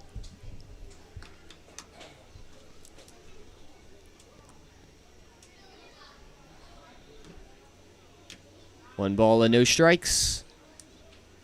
Breeden kicks and deals. This one's in the zone, and this is floated out into left center field. Coming over is Logan Castleman, though, and he will make the catch for the final out of the inning. So Richmond gets their start that they need after a horrific top of the 5th. They get 1 back. 8-5 our score as we head to the 6th. Due up for the Joes in the inning is the top of the order, Cole Becker, Harry Jackson, and Sammy Sass when we return. You're listening to the Joes Playoffs, Game 2 here on Hamilton Joes YouTube. Are you switching or looking for a new bank? First Financial Bank is the perfect fit because they put you first. Their 3 goals is to stay flexible to serve your needs, invest in the community financially and personally, and they tailor their services to your needs. First Financial Bank. When it comes to managing your money, they make it easy, fast, and secure. Come curious and leave inspired. The Fitton Center for Creative Arts isn't just a building, it's an experience. We are a nonprofit community arts organization that has been a part of the Hamilton community for over 20 years. Visit us soon to see what we have to offer. Learn something new in one of our art classes or workshops that are open to students of all ages. Be enthralled by extraordinary musicians, actors, and dancers at one of our live performances. Stroll through our remarkable art galleries or reserve one of our diverse venues for your special event. Become a part of the Fitton Center and redefine the way you experience the arts in Hamilton. Kettering Health Hamilton at Fort Hamilton Hospital, founded in 1929, is dedicated to providing Butler County with community-focused health care. With skilled specialists and cutting-edge technology, they feature advanced wound care, emergency care with a Level 3 trauma center, heart and vascular care, maternity care, and orthopedics and joint replacement. Visit them at 630 Eaton Avenue in Hamilton or give them a call at 513-867-2000 for all of your healthcare needs. 4-star. What a wild one the fifth inning was. After our score was 4-2 going into it, coming out of it 8-5, the Hamilton Joes lead the Richmond Jazz. Into the sixth we go. Cole Becker at the top of the order lead things off for Hamilton. Cole has a double and a home run tonight. 2 for 3 in the hit category today as the first pitch is fouled up and out of play. Kendall Marshall retakes the mound after he had a rough go of things out of the pen. Chase Hopewell is beginning to warm up for the Joes on the left side. Keep an eye on that as that progresses. 0-1, and way out in front of it is Becker waving a miss for strike 2.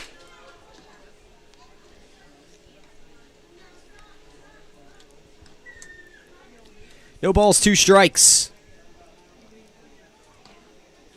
Marshall takes a breath. Delays and now deals. This one's a breaking ball that hangs, and it is crushed high in the air to left field. Camping under it for what feels like an eternity's Tyler Johnson before he makes the catch. Yeah, Cole just got underneath that curveball. If he's able to barrel that one up, he was going to have his second home run of the day. But instead, he's out for the first out. Harry Jackson digs in. He's officially 1 for 3 after that last hit he had into left center field was ruled an error.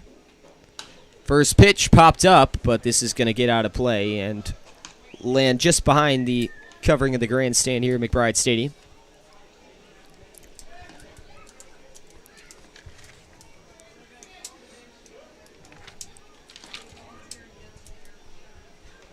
Here he's 2 for 6 so far in the playoffs. He has certainly had a pretty good start. That's what the Joes expect from their team leader in average. 0-1 pitch on the way. It's up high, and it'll miss for ball 1. Jackson moved the hands ever so slightly as to maybe think about trying to swing at that one, but he holds up. 1 ball and 1 strikes now. Here comes the pitch. And that one is low. 2 balls and a strike. On deck for Hamilton is Sammy Sass. He's 2 for 3. With a pair of singles.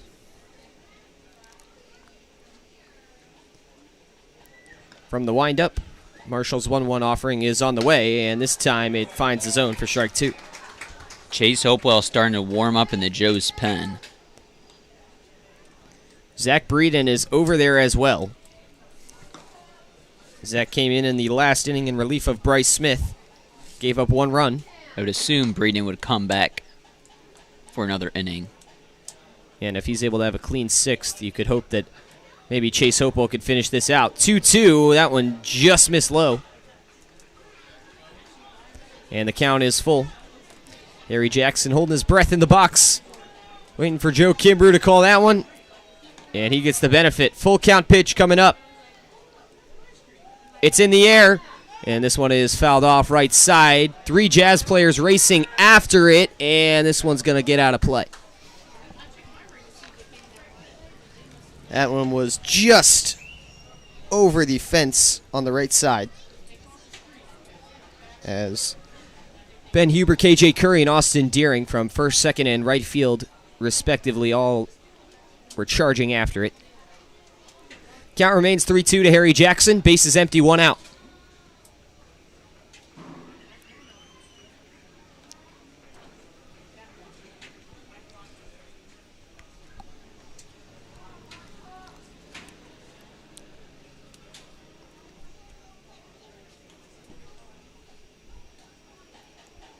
The payoff pitch. Swing and a lifted shot. Shallow on the right side, and this is going to get way out of play.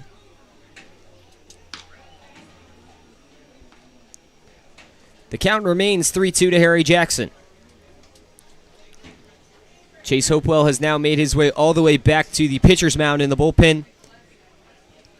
And he is throwing at what seems to be full speed.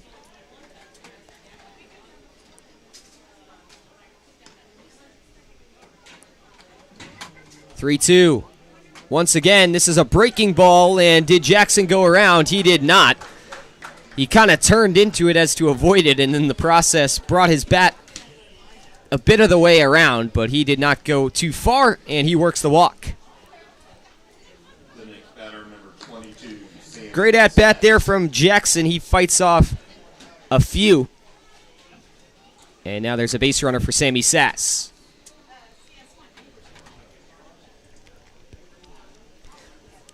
Joe's looking to get back that one run they lost in the bottom of the last inning. First pitch to Sass is roped on the left side, but it's going to go foul into the deck in left field.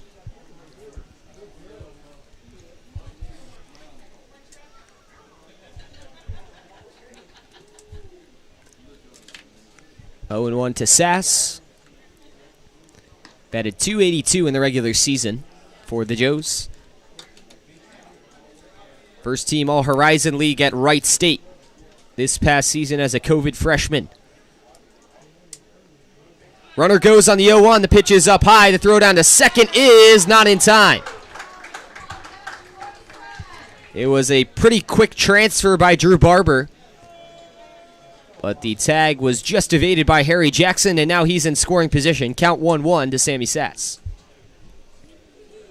Sass delivered an RBI single his last time up. Actually scored Harry Jackson from second base back in the 5th inning, just the last inning, and the Joes had 6 runs come across. It was a hard-hit ground ball up the left side gap in the infield. We'll see if he tries to go there again or he's able to spray it somewhere else. 1-1 pitch. This one skips up and actually hits off the head of the umpire all the way to the backstop. Harry Jackson takes a turn around third but will hold up. And so now runner advances 90 feet for the Joes. Harry Jackson at the final base before scoring. And now Sammy Sass ahead in the count 2-0. That one was very awkward as it spiked into the ground. And Kimbrough's out of the hand, yeah, and it skipped up and made solid contact with the cage of Joe Kimbrough. Home plate umpire, and now the trainer's going to come out to tend to him. We've seen all season long that can be a pretty dangerous job behind the plate. For sure.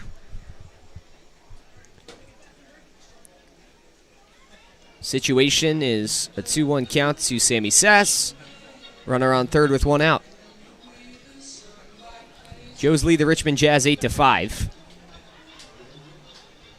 Sammy's 2 for 3 today. It's good to see that his bat is starting to heat up here in the playoffs after a rough stretch in the last 5 or 6 games of the season. Yeah, the majority of that rough patch actually came here at McBride Stadium when he did not have a hit across both doubleheader games against the Jazz in the final week of the season, but he has come around. See if he can deliver another RBI single to score Harry. A fly ball will do just the same. Was interested to see where the Jazz infield would line up. Imagine they would be in, and they are. They are just short of the infield grass. And now they're starting to move more towards it. 2-1 the count to Sass. Marshall still pitching from the stretch. This one is hit into right center field, and that'll get down for a base hit. Harry Jackson comes in to score. It's an RBI single for Sammy Sass, who's had himself a day. 3 for 4 now, and the Joes retake the run. It's a 9-5 game. Give up a run in the bottom of the 5th. You get it right back in the top of the 6th. The Joes might not be done just yet here in this inning. Only 1 out for Leighton Banjoff. Yeah, Leighton Banjoff's been hitting the ball hard tonight, but hasn't been able to find a gap or a hole in the field. He's 0 for 3. And now Michael Skelly's going to take the ball from Kendall Marshall. Kendall's day is done. He was not able to start and finish an inning, so an unfortunate outing for him. But now Richmond going to look to try to readjust and get something past the Joes batters. It's going to be Tanner Chafin. And Tanner Chafin is a guy who has had a lot of success against the Joes this season. We'll tell you why when we come back. 9-5 our score. Leighton Banjoff comes to the plate with a runner on first. You're listening to Hamilton Joes Baseball on YouTube. Mechanical is your one-stop shop for all things heating, ventilation, air conditioning, and refrigeration. With over 100 combined years of industry-specific experience, they're equipped with the design and job site knowledge to complete every project from concept to routine maintenance. Call them at 513-737-1008. Frank's Glass is here for you, Hamilton and Fairfield, providing beautiful, reliable, and safe windows for all of your auto, residential, and commercial needs. Frank's Glass can be trusted to do the job right. Located at 5191 Dixie Highway in Fairfield, they can be contacted at 513-829-8284 or online at franksglass.com. If you're looking for an industry leader in all things related to windows and doors, look no further than L.E. Schofield Window and Door Co. With over 7 decades of experience in providing window and door repair and replacement services, as well as glass, screens, and other products, you can count on them to get the job done right the first time around. Call them today at 513-863-8932. Woman-owned and family-operated, M&G Body Shop has a honest and dependable staff that has over 30 years of experience bringing cars back to life. M&G Body Shop can get your car back safely on the road, providing a wide variety of services including bodywork, frame adjustment, painting, total loss evaluation, window and glass repair, collision repair, alignment, insurance claim reports, and paintless dent repair, and more. Visit M&G Body Shop at 12018 Hamilton Avenue in Cincinnati or call them up at 513-851-9056. Are your clothes still dirty after going through the wash? Is your fridge failing to keep things cold? Pay Appliance Service offers superior home appliance repair in Hamilton, Ohio, so you can get on with your day-to-day activities. They are a family-owned company offering fast and reliable appliance repairs. Their skilled service technicians work on a wide variety of brands and home appliances, providing quality repairs on everything from dishwashers to microwaves. Go to their location at 780 South Martin Luther King Jr. Boulevard or contact them at 513-285-3519.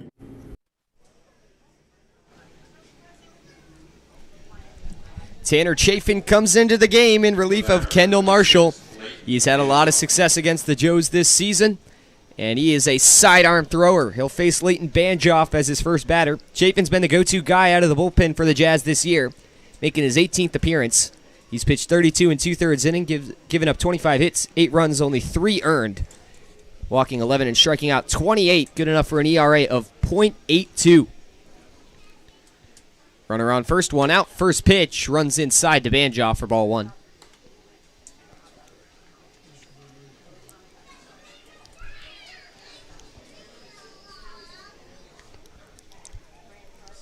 Tanner Chafin out of LaGrange College hangs the arm and now sets on the mound.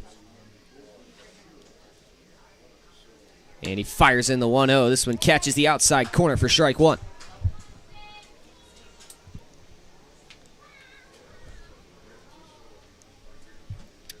One ball and 1 strike to Leighton Banjoff. Sammy Sass is standing over on first. He had the RBI single that brought in Harry Jackson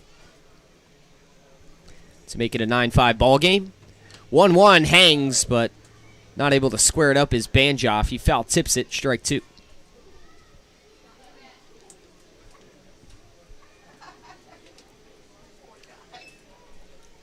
This season, Tanner Chafin's pitched a total of 14 innings against the Joes. He's given up only 8 hits, has struck out 10, and he's only given up 1 earned run. Yeah, Chafin has certainly been very impressive against the Joes and very impressive overall, boasting an ERA under 1, which is, just unprecedented for a reliever. 1-2 offering. Breaking ball. Banjoff reaches way out for it and fouls it out of play. And I'm kind of surprised he wasn't the second man out of the pen to pitch in this game, especially in a must-win game for the Jazz. You go with Kendall Marshall, who had a pretty high ERA, and now you pitch Chafin when you're trailing by 4 runs. Yeah, the Jazz got their backs against the wall here in Game 2, and you got to whip out the big guns now to try and stay alive. This one is lifted up by Banjoff. It is falling in shallow left, and it will be caught by a sliding Tyler Borges. Wow, nice play from Borges. He caught that on the line in left field, all the way from the shortstop position. That's the second time Borges has made a great catch in the field, and now there's 2 down. And once again, Leighton Banjoff just can't catch a break. Banjoff struck out swinging his last time up, but this time is robbed there off a web gem, and he's hit 2 to the warning track, which were both caught. So not the ideal day for Leighton, but his team is having a decent go at it right now, up 9-5.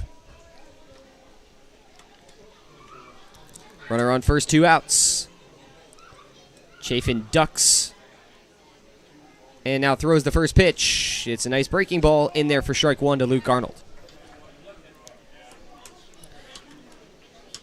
Arnold had that clutch 2-out single in his last time up, and he eventually came around to score in a flurry of runs for the Joes. 6 came across in that last inning.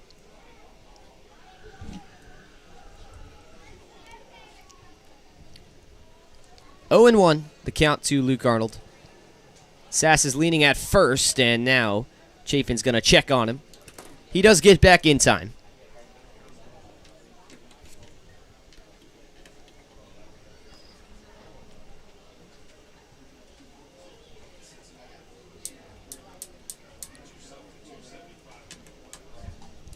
Oh and 1 to Arnold.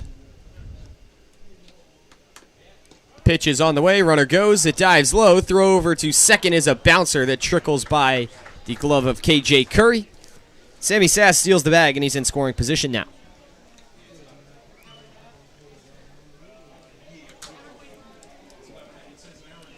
Bottom of the 5th inning from Lima. Sandusky has taken the lead. Ice Haulers 3, Locos 2. 2 outs and nobody on for Lima. Once again in that bottom of the 5th inning. Should both series come to a close tonight, Game 1 of the championship would be tomorrow at Foundation Field. Arnold grounds this one third base side. It takes a skip off the infield grass, but right into the glove of Cale Chatham, who fires across the diamond for out number 3. But the Joes do get the run back. Harry Jackson works the walk in, comes around to score. The lead is restored at 4 runs. 9-5 as we head to the bottom of the 6th inning here from Richmond.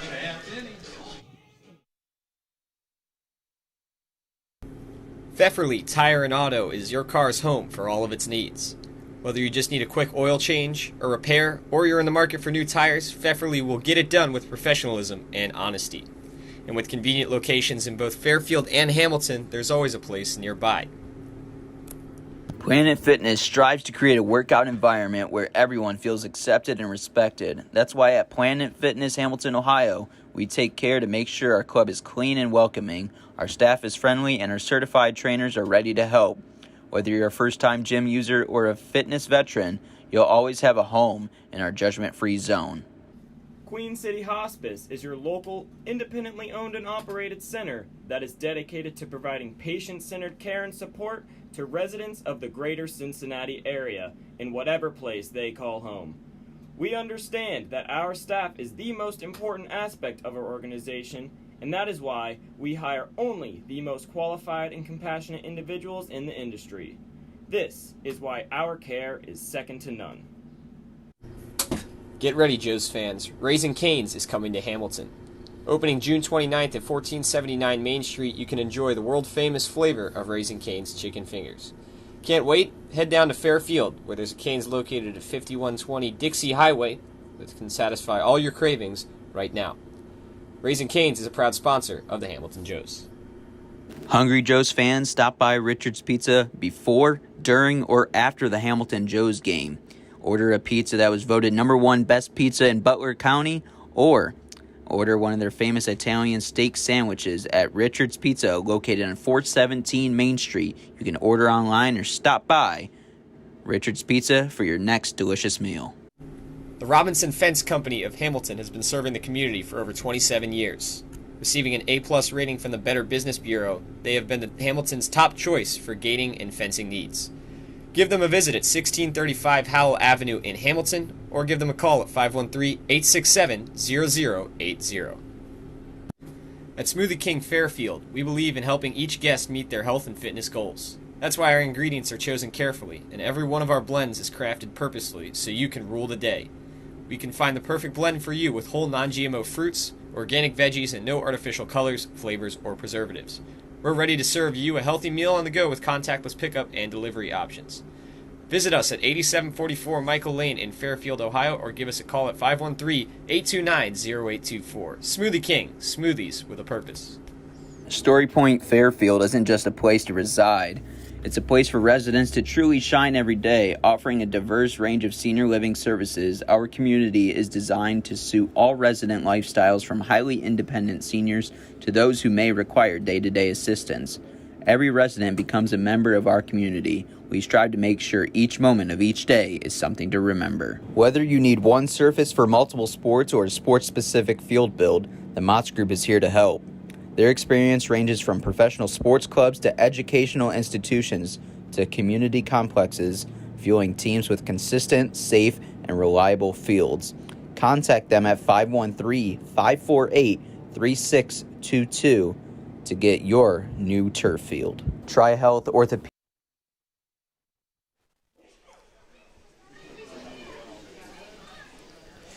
New pitcher on the mound for the Joes. It is Chase Hopewell. We're here in the bottom of the 6th from Richmond. Hamilton Joes on top, 9-5 over the Richmond Jazz. They lead this GLSCL South Division Series 1-0. If they're able to pull out the win tonight, they would advance to the championship. Should both results hold, Game 1 of that championship would be tomorrow. Joes versus Sandusky Bay Ice Haulers at Foundation Field in Hamilton.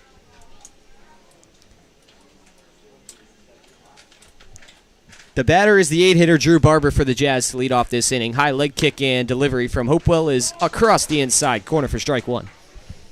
So Zach Breeden just goes 1 inning, gave up 1 earned, 2 hits, no strikeouts, and no walks.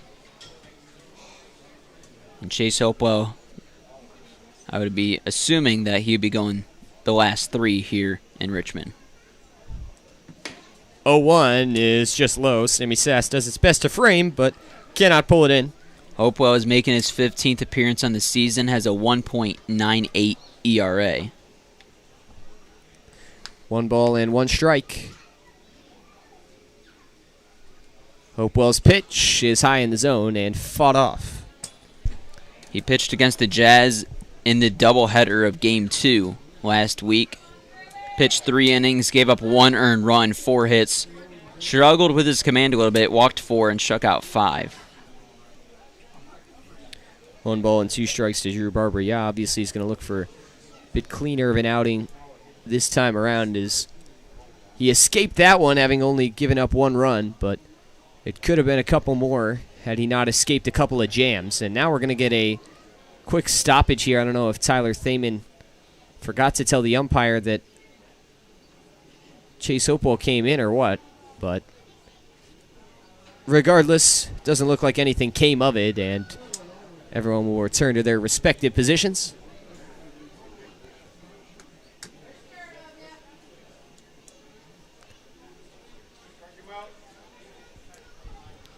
One and 2 to Drew Barber. He's 1 for 1 today.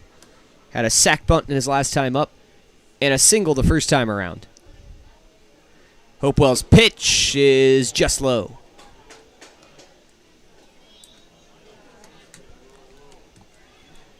Chase loves that fastball. That's what he went to there, but it was just underneath the zone. His fastball can get up to 95. And that is why he will be transferring to a Division I school for next season. 2-2, though, misses up high for ball 3. Chase played his ball for the Findlay Oilers in Northwest Ohio this past year, but announced pretty early in the season that he had intentions to transfer. Had some scouts come and watch him, and is now going to commit to a Division I school here real soon. This one is taken out into center field by Barber. Back is Castleman about 10 steps or so, and he's able to make the catch. The next batter, number 25, the shortstop, Tyler Borges. Tyler Borges will dig in with 1 out and the base is empty.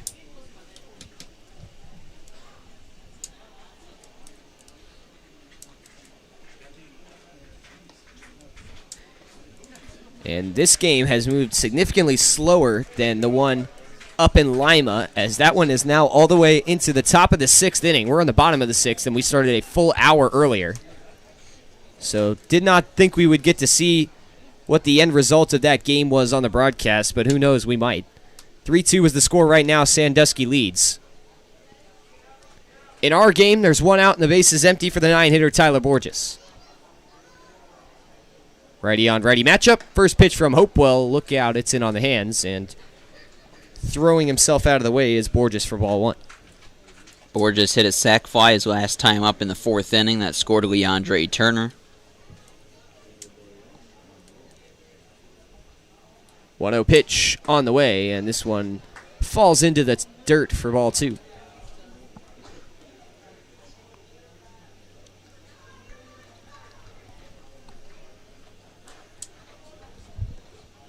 Borges ahead in the count 2-0. Hopewell pitching from the windup. Here comes the throw, and this one just catches the bottom part of the zone for strike 1. Top of the order, KJ Curry on deck for the Jazz. He's 1 for 2 today with a single that came back in the 1st inning.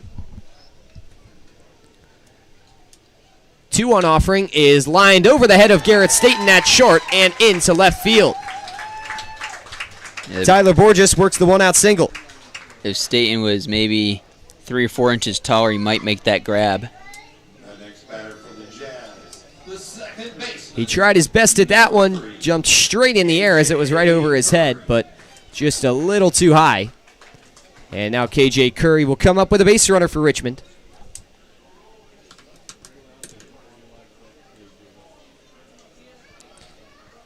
KJ Curry, the senior at Wilson College, hails from Bowie, Maryland.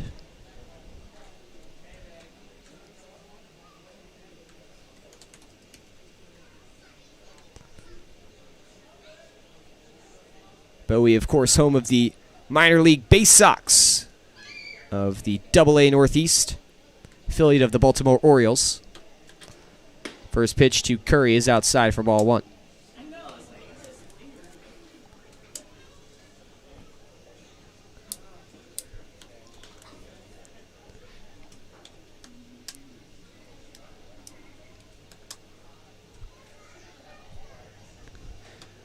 One and 0. This one is hit hard into center field, but coming over to the right side is Castleman, and he's able to make the catch in the gap. With 2 outs, the next batter for the Jazz, number 21, Cale Chatham. Cale Chatham comes up now. Singled in the 1st inning. Since has a ground out and a strikeout to his name. Lights are beginning to kick on here in Richmond. Sun is setting as the sky is turning orange.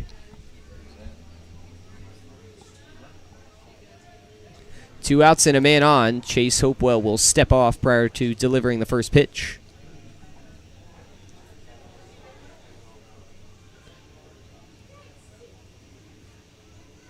First one on the way, and that one misses outside for ball 1.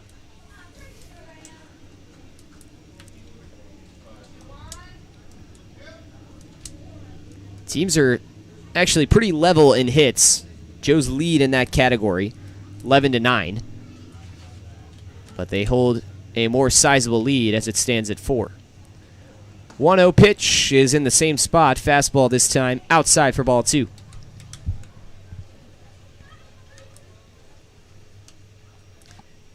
Ben Huber is on deck for the Jazz. He's reached base all 3 times he's come to the plate. In 3 different ways. Once by a hit by pitch, once by a walk, and once on a single. The 2-0 to Chatham. He swings and lifts this one into left field. Dalton Miller races in, and he makes the catch to retire the side. So Chase Hopewell comes in, and he puts up a goose egg on the scoreboard, just what the Joes were looking for in the bottom of the 6th. 9-5 our score as we head to the 7th. John Sanjul, Logan Castleman, and Dalton Miller due up. Orthopedics and sports medicine is safe and ready for you. Have an injury of some sort? Stop by Tri-Health Orthopedics and Sports Medicine located on 3035 Hamilton Mason Road. The physicians and specialists at the Tri-Health Orthopedic and Sports Institute provide a full range of orthopedic care to ensure you don't miss out on a single moment on or off the field. Joe's fans, in need of insurance, United Heartland Insurance Agency has your back. A consolidation of a number of family-owned independent insurance agencies dating back to 1872. For years, they've been protecting the assets of their clients by offering comprehensive and competitive business, personal, and life insurance products. Visit their Hamilton office at 185 North Brookwood Avenue in Hamilton, or give them a call at 513-896-5555. The Greater Miami Valley YMCA. When communities get better, the world gets better. Discover how we positively impact the nation and how you can help us, one neighborhood at a time. The Greater Miami Valley Y, your local stop for building a healthy spirit for mind and body for all.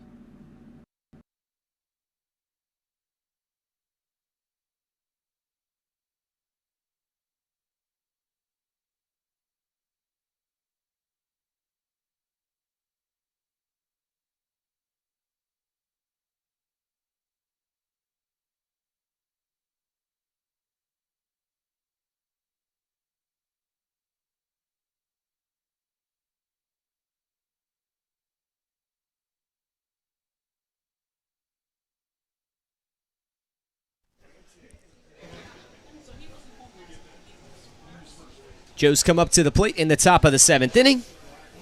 John Sanjul will lead things off. Tanner Chafin retakes the mound for the Jazz. 9-5 our score. Glad all of you could join us here on this Tuesday night. This is probably the highest viewership we've had all year, so we appreciate all of you tuning in. First pitch from Chafin is in the turf for ball 1. John Sanjul is 2 for 3 with 2 singles. Joseph had pretty good success today in the hit column. Only Leighton Banjoff and Dalton Miller, who's in the hole, will, or have not, rather, gotten a hit in this game, as that one is across the top of the zone, called strike to Sanjul. Miller has reached base twice via a fielder's choice and an error, and Banjoff has just had tough luck. Sanjul gets a piece of this one as it goes back to the backstop, so now the count is 1-2.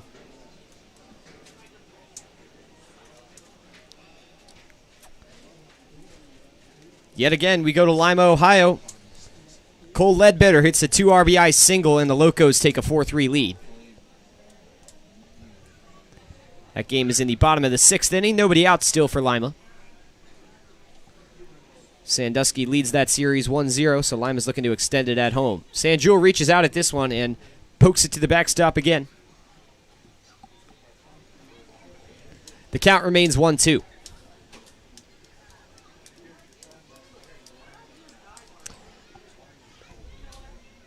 And if you're a Joe's fan, you'd probably like to see Lima get the victory over Sandusky, as should the Joes hold off on this one, they would get the day off tomorrow with a chance to rest some pitching. Grounder up the middle. KJ Curry comes all the way over from second, and the throw at first gets away. Sanjul rounding first and heading to second, and he's going to get in there with no throw as that one slipped through a gap somewhere on that fence and got out of play. Should be a single for John Sanjul. He was going to beat it out no matter what. Then the error on the throw, he advances to second. Sanjul's been the king of infield singles lately. And he doesn't seem to get the stereotypical ones you usually think of that are hit to the deep infield. Like on that one, that's just a chopper right up the middle that was just hopping all over the place and eventually found its way to KJ Curry, who had a long path to the ball, and that allowed Sanjul to beat it out. Now a runner in scoring position with nobody out for the Joes.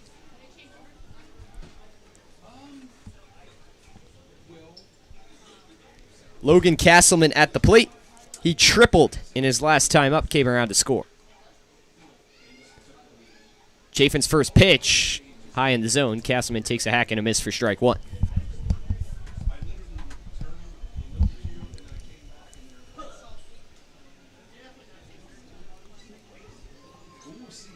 No balls and 1 strike to Logan Castleman. Chafin Sets the hand in the glove.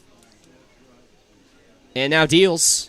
This one was breaking, and a swing and a miss from Castleman. Nasty pitch there from Chafin for strike 2. Castleman got that triple over Leandre Turner's head last time up. Got 2 RBIs out of it. Now another RBI opportunity here with Sanjul on second with nobody out. 0-2 to Logan Castleman.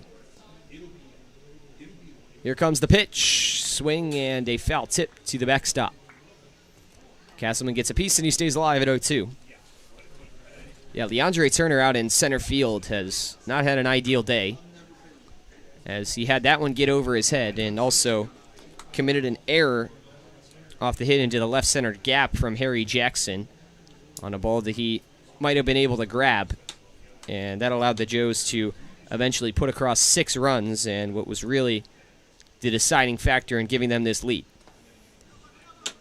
That pitch was skipping in the dirt all the way home from the time it reached the dirt in front of the plate, and so that is 1-2 now.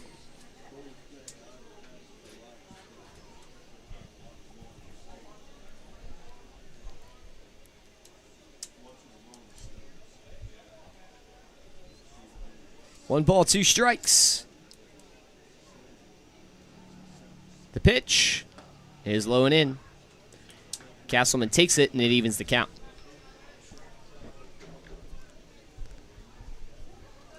Locos now have runners on the corners, still with nobody out, so they're looking to maybe extend that lead.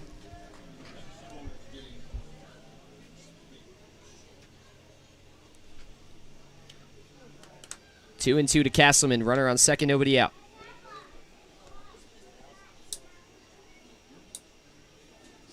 The pitch, and this one is way outside as Barber came out of the stance to block it. 3-2 now the count. Castleman has worked it full.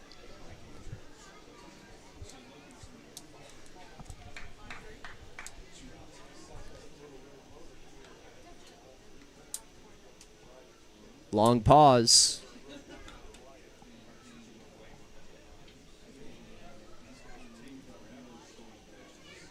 The payoff pitch is on the way. This one high and in. Castleman lays off. He thought about it, but he makes the right decision, and that's ball 4. It's the first time the Joes have probably got 2 base runners on at the same time against Chandler Chafin this season. Chafin's just been dominant against the Joes this year. But now Dalton Miller's up with runners on first and second, still nobody out. Dalton looking for his first hit of the day. He's 0 for 3. Reached on an error his last time up. That scored a run. Yeah, Chafin has just been really so good for the Jazz. Batting average against him just .205 and a whip of just 1.1. Sanjul goes. The throw over to third is in time, and now Sanjul's in a pickle, and he's going to have to get thrown out here as Castleman was over at second. He had nowhere to go. Not sure what happened there, as John Sanjul was not even close to third base when that throw was made. And so that is the first out of the inning.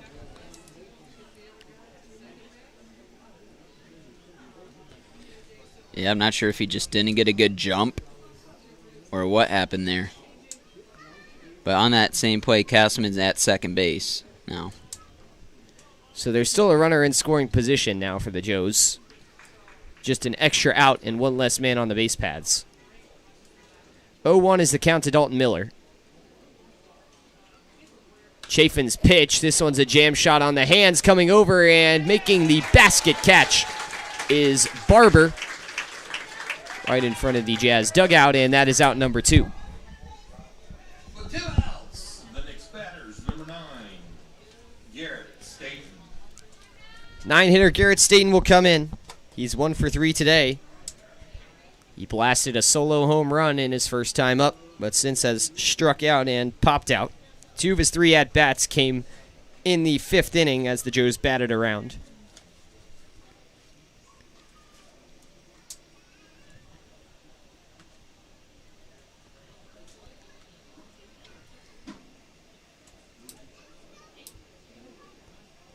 The first pitch to Staten is fouled off. It clips the mask of Drew Barber and flies out of play.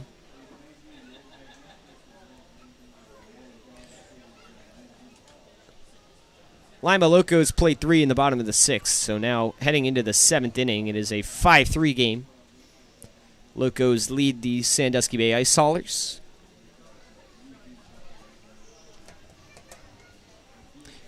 Two outs in the inning, 0-1 count to Garrett Staten with a runner on second.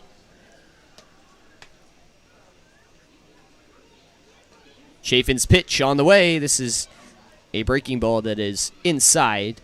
Just missed the leg of Staten for ball 1.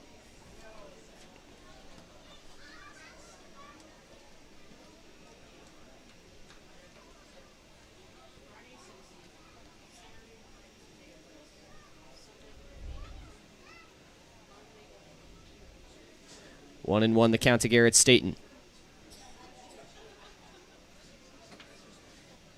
The pitch, swing, and a line drive that gets out of play on the right side. Chafin really takes his time when he's on the mound. Seems like in between pitches is an eternity. I think he's trying to throw off the rhythm of these Joe's hitters a little bit, as that break in between pitches was certainly not the case for the two guys that preceded him, and the Joes are able to hit them pretty well. 1-2 to Staten. Here comes the pitch. Wave and a miss. Strike 3 there. That's Chafin's first K, and that will retire the side. It's time to stretch here in Richmond. The Joes have one thrown out on the base paths, and they strand one on second. Headed into the bottom of the 7th inning. Hamilton leading the Jazz by a 9-5 score.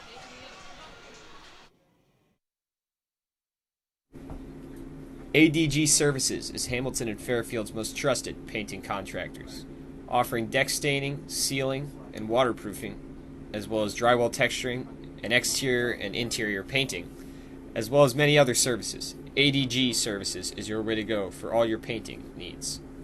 Visit them at 456 Sims Road in Fairfield, or give them a call at 513-295-2767. ADG Services, a proud sponsor of the Hamilton Joes. All Wealth Federal Credit Union is committed to providing for you. Through convenient online banking, home and auto loans, saving accounts, checking accounts, credit cards, and more, All Wealth can provide for all of your banking needs. Located at 6 South 2nd Street in Hamilton, they can be found on the phone at 513-868-5881 or online at allwealth.org. All Wealth, supporting those who serve us. Butler County Mental Health and Addiction Recovery Services, in partnership with the community, is here to provide comprehensive recovery-oriented system of care and prevention.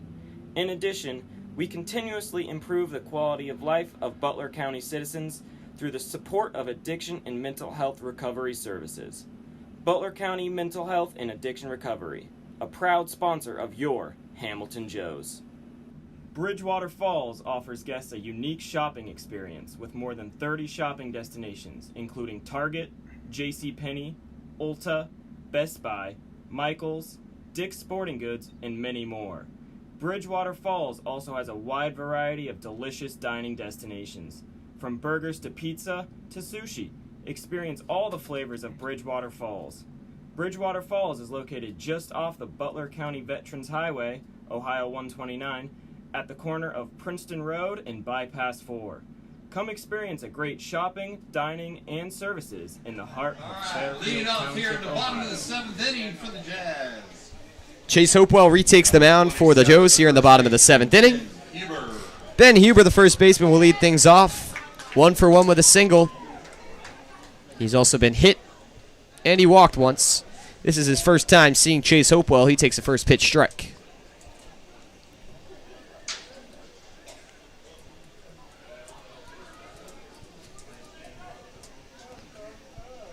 One 0. Here comes the pitch. It is a breaking ball, and it finds the top of the zone.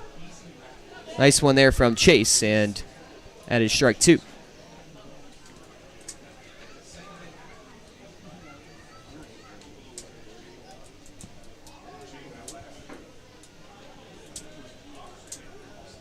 O2 pitch on the way. This one's outside. Hopewell went fastball there, but just didn't have the command. It missed for ball 1. Huber's been on base all 3 at-bats tonight. Hit by pitch, a walk, and a single. And this time, he gets a piece of it. It pops out of the mid of Sammy Sass, and so the count remains 1-2.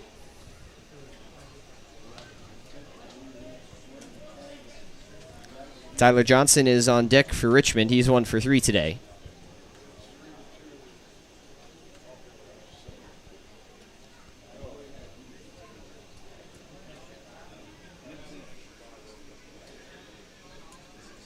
One ball and 2 strikes. The pitch from Hopewell is called strike 3 on the inside corner. Hopewell goes fastball again. That's his specialty, and he freezes Huber, who is frustrated as he heads back to the dugout. 1 down here in the 7th. Hopewell paints the black on that fastball on the inside corner. Pretty much an unhittable pitch at 95 miles per hour on the inner third, and Huber just couldn't lift the bat off his shoulders and take a hack at it. Just watched it go by for strike 3. Tyler Johnson will come in 1 for 3 today. Hopewell's first pitch to him is fouled back. Johnson struggled mightily in game 1, went 0 for 3 and had a pair of strikeouts. But today he got his first hit of the playoffs. We'll get a stoppage as that one rolled all the way up the netting behind home plate and then actually came back down onto the field of play. So the on-deck hitter, or the in-the-hole hitter rather, Austin Deering, came out to pick it up, and we can resume. The 0-1 offering from Hopewell, swing and a drive to deep right center field. This is going to get down just short of the wall. Great cutoff by Castleman. He fires this one in, but it is still going to be a stand-up double for Tyler Johnson. Yeah, Johnson hit that one on the screws. Castleman did a good job to cut it off and play it on a hop, but it was going to be a double no matter what. And Johnson is aboard with 1 out for Andrew Dietz. Dietz had that RBI triple back in the 3rd inning. Back when we thought the Jazz may be able to blow this game open. You go to the next batter, he ends up getting stranded on base, and then you fast forward to the 5th, and the Joes took a resounding lead. Runner on second with 1 out. Richmond looking to claw their way back into this game. Hopewell will lift the knee and step off.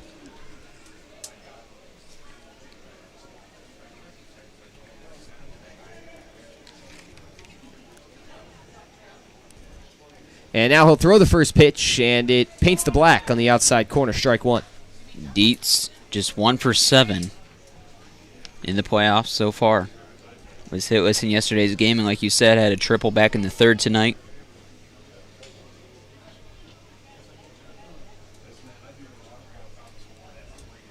The 0-1 on the way, and this one just missed low. Below the knees called ball, and that evens the count. 1 ball and a strike. The Jazz have had a base runner in every inning thus far. Yeah, there's been a couple of times where the Joes have held them to just 1, but the Jazz have put at least 4 batters in the box in every single inning, to your point, Sam. That one is fouled off over the backstop, and so the count is 1-2. They've actually had a hit in every inning. Yeah, they've got 10 in the game to the Joes' 12. But they've stranded quite a few guys on base. 1 ball and 2 strikes now. Runner goes. Hopewell's pitch is in the dirt, and Sass doesn't get a chance. Runner advances, and now the count is 2-2.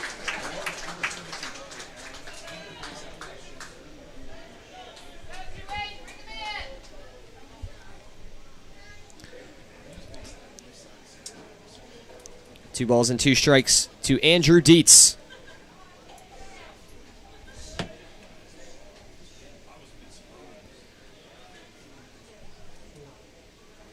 The pitch on the way. This one's in on the hands, and the count is worked full.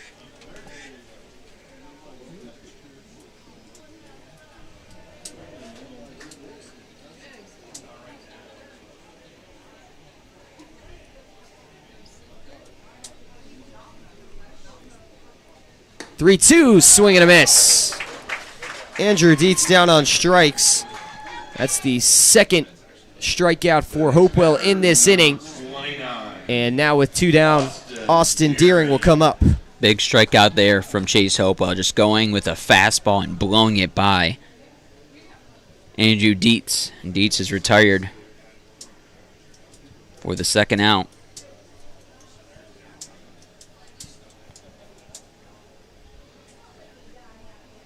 Austin Deering, the lefty hitter, is 1 for 3. Hopewell lasered in on home, delivers the first pitch, and it misses down and away for ball 1.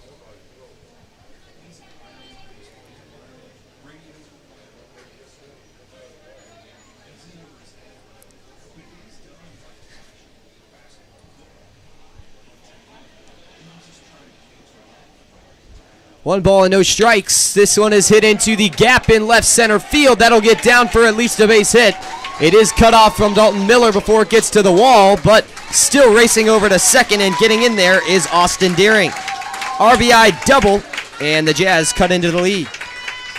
Dalton Miller had no clue that Deering was going to second and nonchalant threw into the cutoff, and Deering hustled around to stretch it into a double. 9-6 our score. Leandre Turner, the 7 hitter, will come up. Turner is 1 for 3 with a double.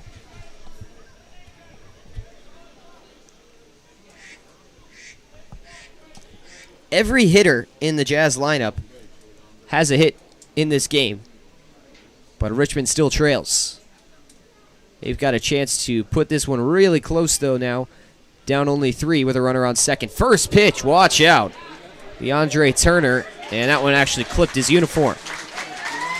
That fastball was ripped out of the hand of Chase Hopewell, but it ran way inside, and Leandre Turner was lucky to evade that one on the body, as that probably would have hurt had it connected with him. Still caught him on the uniform, though, so he gets the free bag, and now Keegan Burney is going to come out and have a conversation with his pitcher. Drew Barber will come to the plate when things disperse. First and second, 2 outs.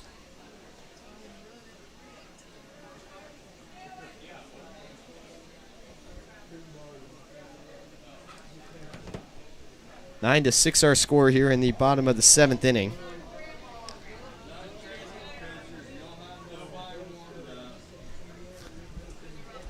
There's no one in the Joe's pen, so Chase Hopewell is going to have to at least get out of this inning. And obviously the Joes probably hope he can get through the rest of this game, barring any issues. However, he has pitched himself into a bit of a jam here. All he needs to get, though, is 1 batter. The conference is done, and we will play again.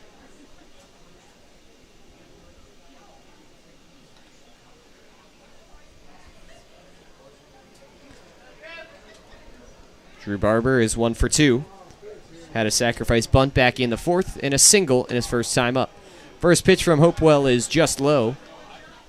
It was sinking and fell below the zone for ball 1.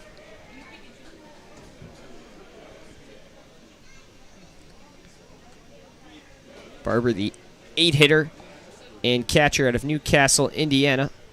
Sophomore at IU Kokomo. Takes a second pitch ball. He's ahead in the count here. Chase Hopewell struggling a little bit, but all he needs is 1 more. 2 balls and no strikes. Hopewell with a deep breath. He now throws home. Big swing and a miss there from Barber.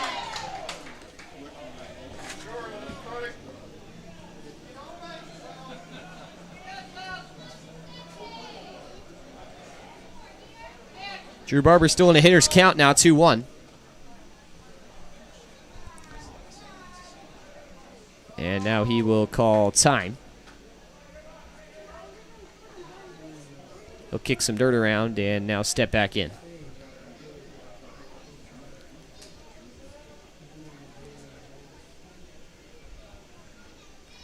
Two-one grounder on the left side. Sliding play made by Staten, and the throw over to second is in time. Garrett Staten is a wall at short, And that will retire the side here in the bottom of the 7th inning. The Jazz get one. It's officially a 3-run game. The Joes have the potential to make the save or maybe extend the lead rather, as we head to the 8th. 9-6 our score here from McBride Stadium.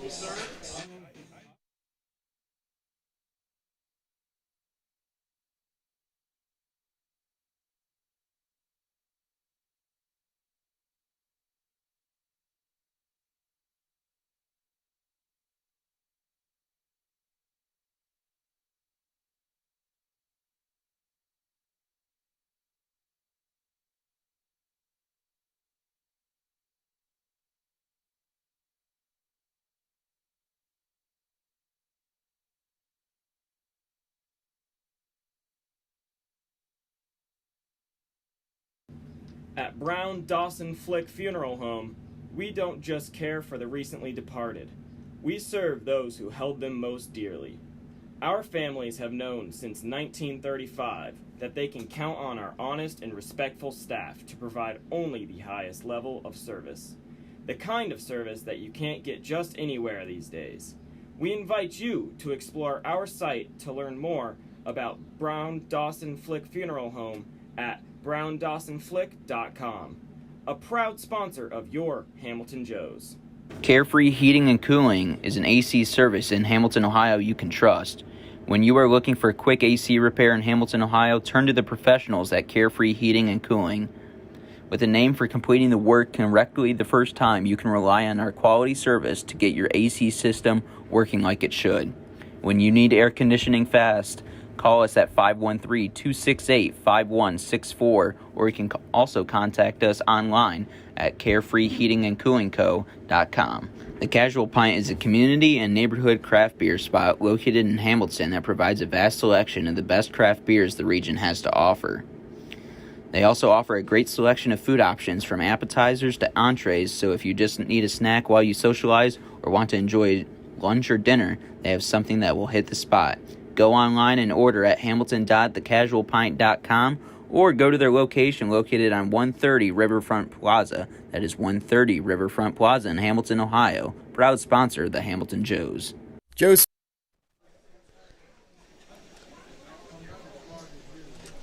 Back here at McBride Stadium for the penultimate inning. Frame number 8 is here, and the Joes will get a fresh start with the top of the order up to the plate. Cole Becker stands in. He is 2 for 4 today, both extra base hits. The first a home run, the second a double. First pitch from Chafin in on the hands, slow roller over to third, and the play is made by Chatham. 1 pitch, 1 out. 2-hitter Harry Jackson comes up.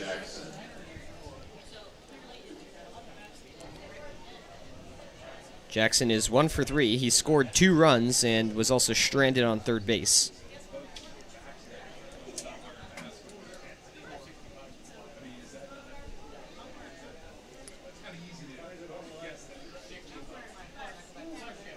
Chafin stretching out on the mound. Now will set. Hunched over and now fire. A breaking ball just missed the top outside corner. Ball 1.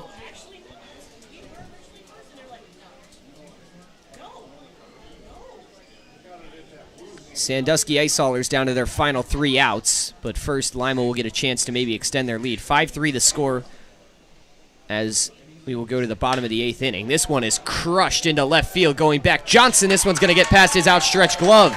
Jackson around first, heading to second. He's going to be in there standing up, and it is a 1-out double. Jackson barreled that one up and found the left center gap. Joe's trying to get that run back after giving up one in the bottom of the 7th. Yeah, it's currently a save situation, as I got at towards the end of that last inning, but the Joes are looking to give themselves a little more breathing room. And Sammy Sass, who's now walking up into the batter's box, is 3 for 4 today. He was retired for his first at-bat. He has 3 straight hits since. 2 RBIs as well on his day. Yeah, all 3 singles. We'll see if Sass can continue that trend or maybe put one deep. Chafin's first pitch dives into the zone, strike one.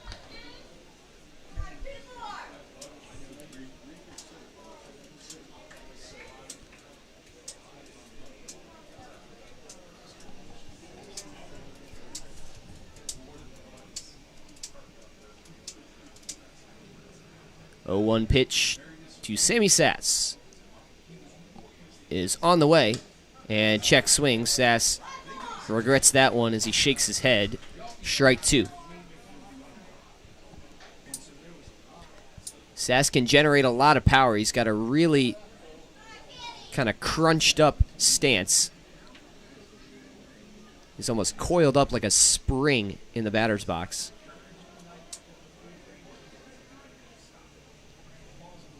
No balls and 2 strikes to Sammy. Breaking ball down and away. Runner on second is Harry Jackson, who just hit a 1-out double. In the at-bat prior to this one, he's been kind of hopping around at second base trying to mess with the head of Tanner Chafin, but has not made a move for third yet. Last time we saw Joe try to steal third, John Sanjul was thrown out.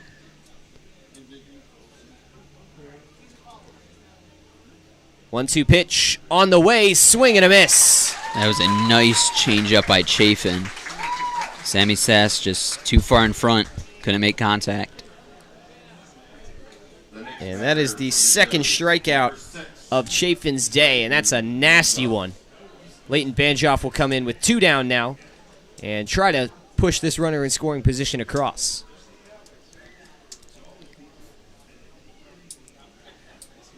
See if Leighton can find a gap somewhere.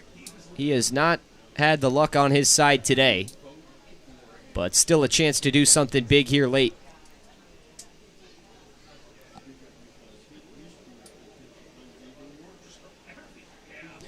Chafin's first pitch is breaking. This one is lined into shallow left, and it gets down for a base hit. Around third, and coming home is Jackson. He will be in there safely. The throw to second is in time. Was the tag applied? It was not. Leighton Banjoff making moves over at second, dancing his way by the tag for a double. Or it's probably going to be a single, and then an advancement to second on the throw home. So Banjoff finally gets his hit that is so well-deserved. And it's an RBI one. And most importantly, the Joes get that run back after giving up one in the bottom of the 7th. Yep, the lead is back to 4. We're in a 10-6 game. Banjoff is just sitting on second base right now on all fours, and now he will get up and dust himself off. Like you mentioned, Sam, I'd imagine that's going to be scored as a single as he hit a little bloop shot into left field, but then on the throw home came to second. It will be a single. And a great play by Banjoff to evade the tag. It was a nice heads-up play by Drew Barber to cut off the throw before it got home and throw over to second, but Banjoff, with some matrix action, dodges out of the way. First pitch to Luke Arnold, catches the outside corner for strike one.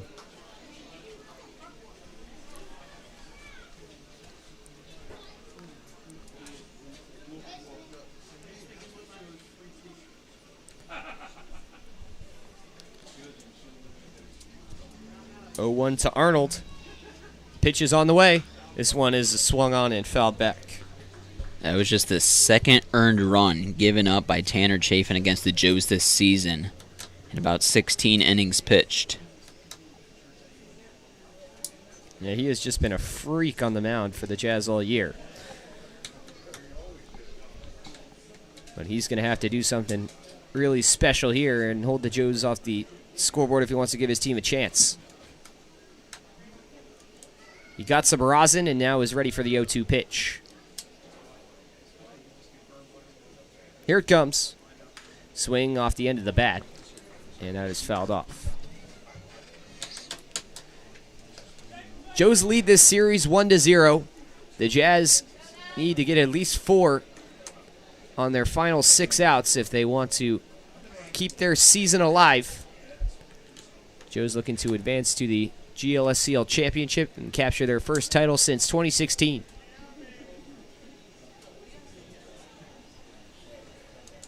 0-2 the count to Luke Arnold.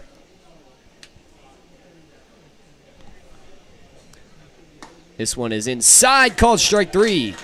That one caught the corner of the plate, and that will end things here in the top of the 8th inning. But not before the Joes could get one. Leighton Banjaw finally with a stroke of luck. He's able to put one into left and bring across Harry Jackson to restore the lead to 4. 10-6 our score. Jazz down to their final 6 outs. 9-1-2 hitters due up when we return.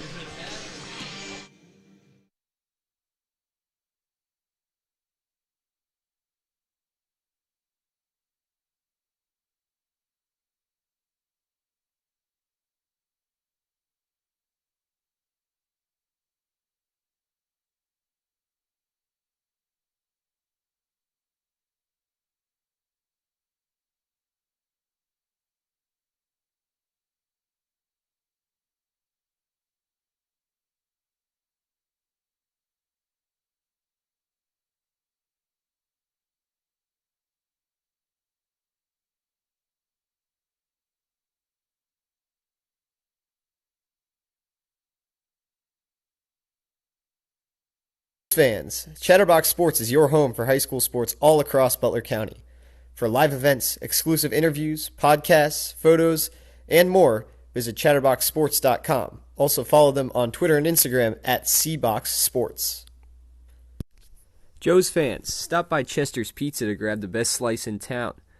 A local staple since 1948, they're located at 2929 Dixie Highway in Hamilton, and they can be found on the phone at 513-892-1973. Chester's Pizza is a proud sponsor of your Hamilton Joes. For over 130 years, Coca-Cola has been guided by a spirit of creativity, innovation, collaboration, and love of community. The next time you come to Foundation Field to watch a Hamilton Joes game, do yourself a favor and get yourself an ice-cold Coke. Coca-Cola, proud sponsor of the Hamilton Joes. Are you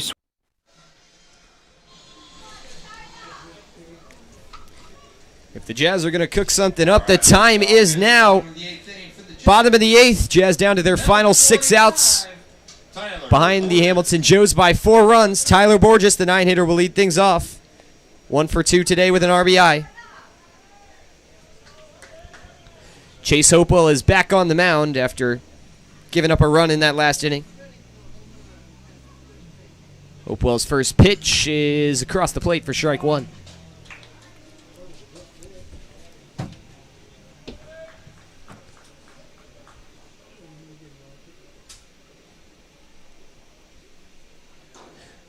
The 0-1 offering is off speed, check swing. Did he go around? He did not. Tyler Borges just holds up, and that evens the count at a ball and a strike.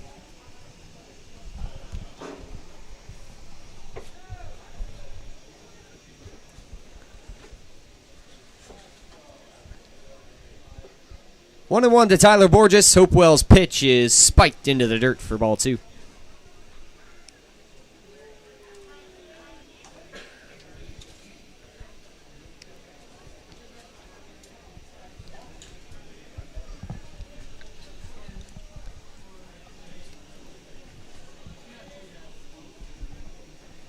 Two and one. Hopewell kicks and throws home. That one misses off the plate for ball 3.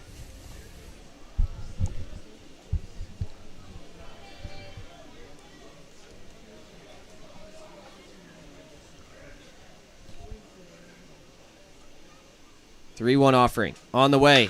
Grounder over to third base. Nice grab by Luke Arnold, and he throws over to first in time. That ball took a funky hop right on the edge of the grass and the dirt. And somehow Arnold was able to snag it and get the out at first base. Those were some Jedi reflexes from Luke Arnold over at third base. Flip the lineup card to the top of the order. KJ Curry comes up. He is 1 for 3 today. He singled in his first trip to the plate.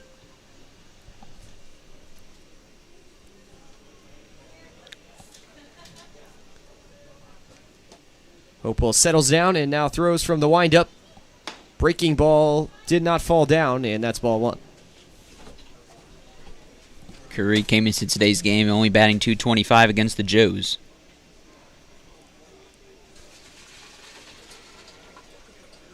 Hopewell is lasered in on home. This one is lifted out into right field. 3 Joes going after it, and it will drop in front of them. That one was in just the right spot, out of the reach of Banjoff from first and Jackson from right. And so Curry will stay alive.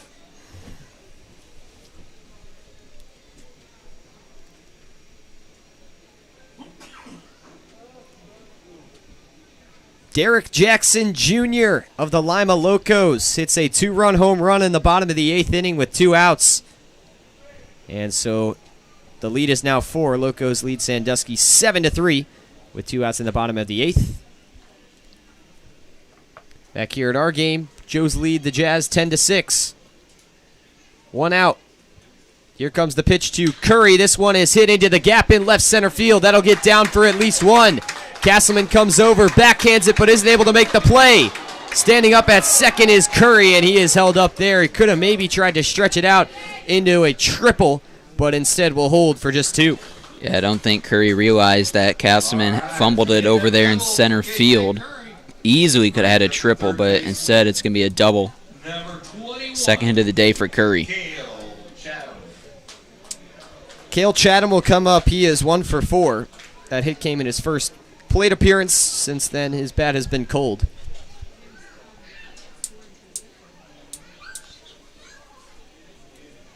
A chance to put the Jazz back within 3 with a runner in scoring position and 1 out.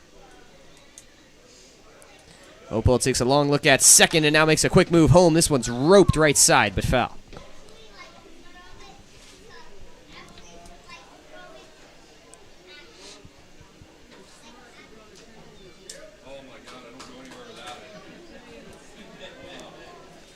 Oh, 1 the count to Cale Chatham.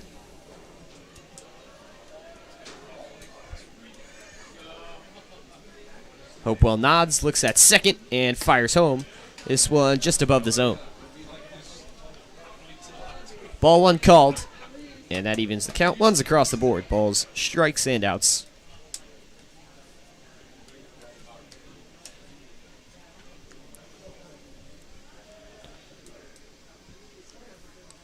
Long pause. Hopewell switching between second and home with his eyes, and now he'll step off.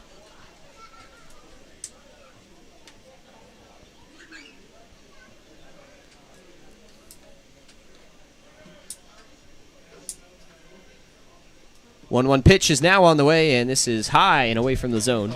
Sammy Sass reaches up and keeps it in front. Ball 2.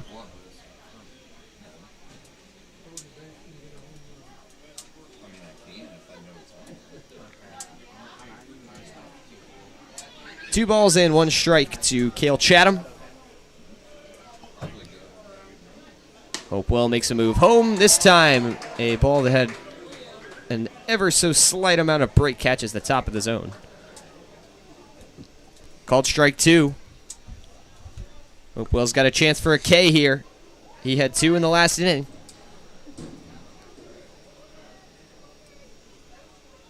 Two-two pitch on the way, and this one is lifted out of play on the left side.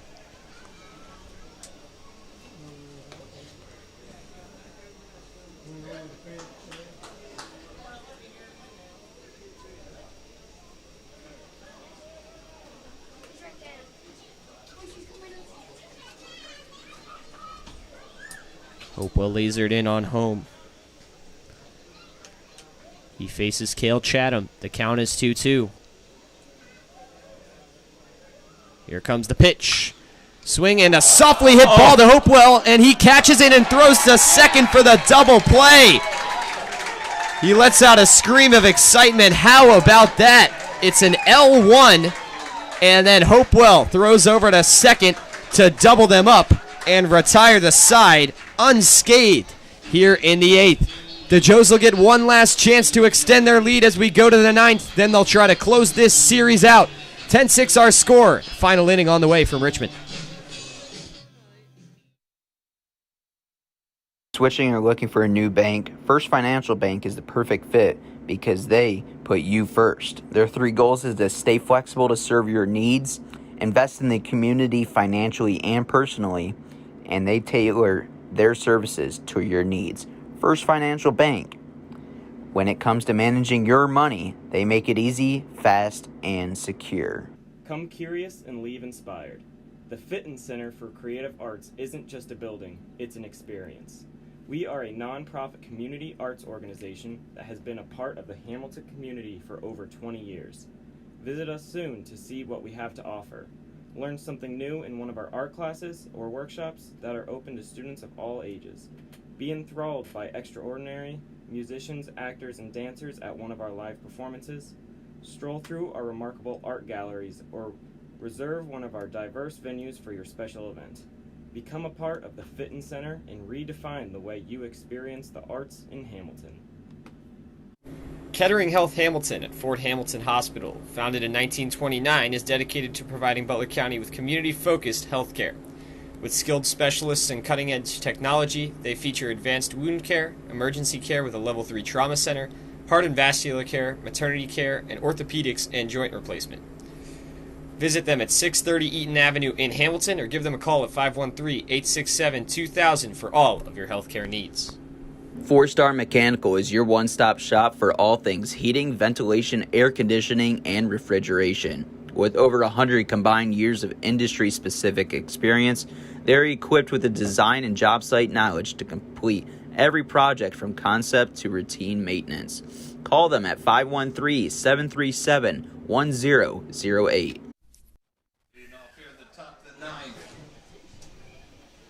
Top 9. Joes lead the Richmond Jazz. 10-6 our score. John Sanjul comes in. What a day he's had. 3 for 4 with a trifecta of singles. Tanner Chafin is back on the mound for Richmond, trying to give his team a chance in the bottom of the inning. First pitch to Sanjul is a breaking ball in the zone, strike 1. John Sanjul out of Columbia, after not playing ball for nearly 2 years, struggled to start the year, but came back with a vengeance in the second half. 0-1. Another breaking ball, just misses the inside corner, and it evens the count at 1 apiece.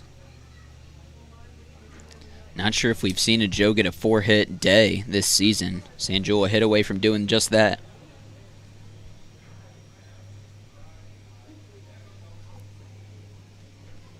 The pitch catches the top of the zone on the outside corner, and that is strike 2. 14 hits from the Joes tonight.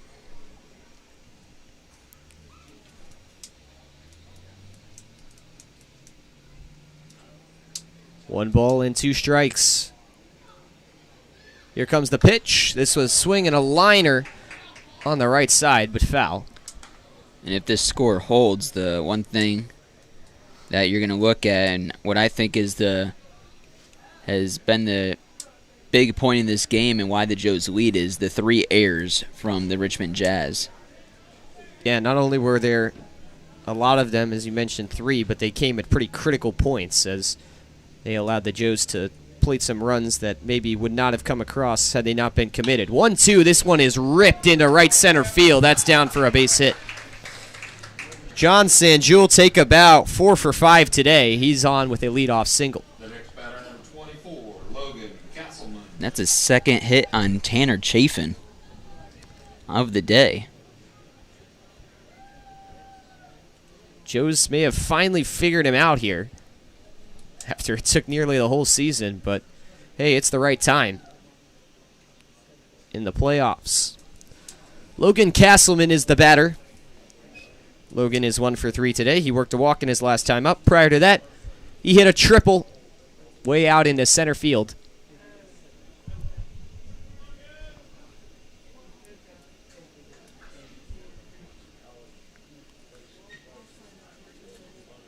Long pause, and now delivery is inside.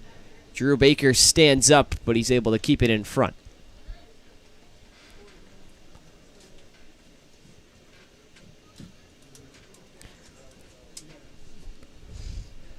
Locos are still holding on to that 7-3 lead over Sandusky. They're in the top of the 9th with 1 out.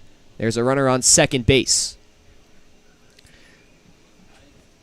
Here in Richmond, runner on first, nobody out 1-0 count to Logan Castleman. The pitch, this one's in on the hands, and it's stroked out into right field, but foul.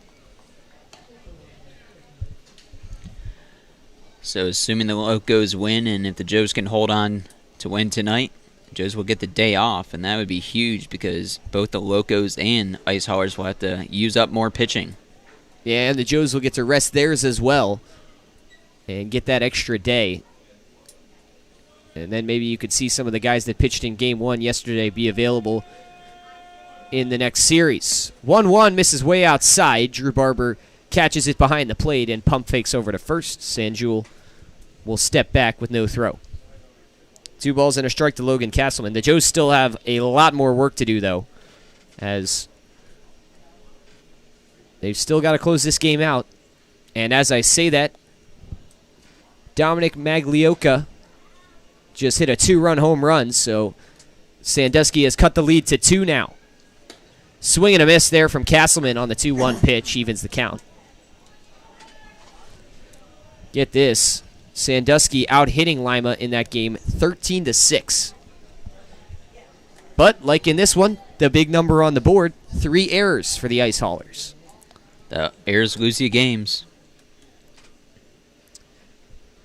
2-2 the count to Logan Castleman. Here comes the pitch. Breaking ball outside, and the count has worked full.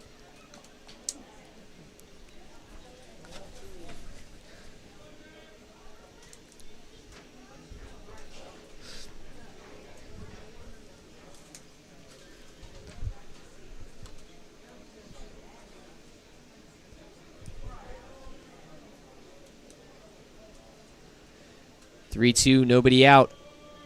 Runner on first. The payoff pitch. Outside, ball 4. We saw Chafin last week go his longest of the season. I believe it was like around 4 2/3, 4 1/3 in Game 2 of that doubleheader. And now he's pitched quite a few innings here in this one. He went 4 2/3 in that one. And that, by far, was his longest of the year, as prior to that he had not gone longer than 3. And now we're going to get a mound visit. A fist bump between Tanner Chafin and Drew Barber means his day is likely done, and now it will be, as the ball is taken from his hand. So we are going to get a new pitcher for the Richmond Jazz late in this one. And we will have that when we come back. I believe it may be Miles White, but we'll have to check on it. We'll step aside while the pitcher warms up. First and second with nobody out for the Joes in a 10-6 game. You're listening to the GLSCL South Division Series right here on Hamilton Joe's YouTube. Frank's Glass is here for you, Hamilton and Fairfield, providing beautiful, reliable, and safe windows for all of your auto, residential, and commercial needs. Frank's Glass can be trusted to do the job right. Located at 5191 Dixie Highway in Fairfield, they can be contacted at 513-829-8284 or online at franksglass.com. If you're looking for an industry leader in all things related to windows and doors, look no further than L.E. Schofield Window and Door Co. With over 7 decades of experience in providing window and door repair and replacement services, as well as glass, screens, and other products, you can count on them to get the job done right the first time around. Call them today at 513-863-8932. Woman-owned and family-operated, M&G Body Shop has a honest and dependable staff that has over 30 years of experience bringing cars back to life. M&G Body Shop can get your car back safely on the road, providing a wide variety of services including bodywork, frame adjustment, painting, total loss evaluation, window and glass repair, collision repair, alignment, insurance claim reports, and paintless dent repair, and more. Visit M&G Body Shop at 12018 Hamilton Avenue in Cincinnati or call them up at 513-851-9056. Are your clothes still dirty after going through the wash? Is your fridge failing to keep things cold? Pay Appliance Service offers superior home appliance repair in Hamilton, Ohio, so you can get on with your day-to-day activities. They are a family-owned company offering fast and reliable appliance repairs. Their skilled service technicians work on a wide variety of brands and home appliances, providing quality repairs. And new pitcher for the Jazz is indeed Miles White. He will come into the game in a bit of a jam. Runners on first and second, nobody out. Dalton Miller is at the plate for the Joes. Dalton looking for his first hit. After Leighton Banjoff singled in the last inning, he is now the only Joe not to have one in this game. Miles White making his 7th appearance out of the pen. He's pitched 8 2/3 innings, 8 1/3 innings rather for the Jazz this year, giving up 7 hits, 5 runs, 3 earned, walking 4, and striking out 7, and has an ERA of 3.24. 1-0 the count to Dalton Miller. The pitch is lifted out into right field. It'll get out of play. Miles White last pitched against the Joes in Game 1 of the doubleheader last week. He only went 1 inning, gave up 3 earned runs, 2 hits, struck out 1 batter.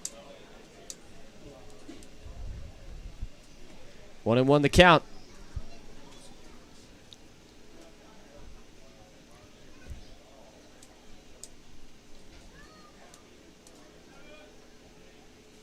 Long pause and the pitch to Miller. Grounder right up the middle. Will this get through? It won't due to a great backhand stop, but now the throw is over the head at first. That'll score at least 1. Dalton Miller's going to turn around third, or Logan Castleman rather, but he will hold up. Now they're on second and third. A run comes in to score for the Joes. I believe that may be a single, but I'm not entirely sure. KJ Curry made a really nice backhand stop. Should be a single. Directly behind second base, yeah, but he had to rush the throw over to first, and it was way over the head. 11-6 now our score.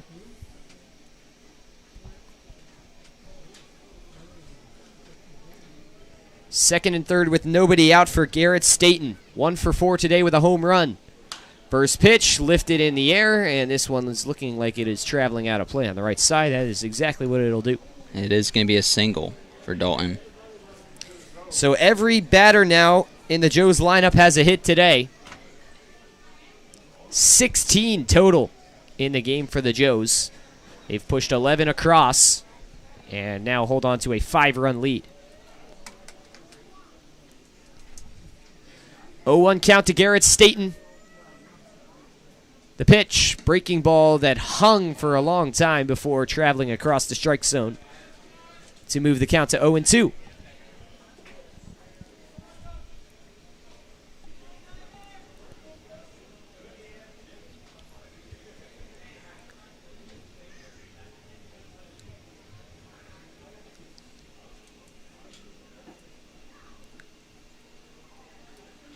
Oh-2 pitch, curveball, called strike 3. Garrett Staten froze on that one, and he has a sombrero now with 3 Ks.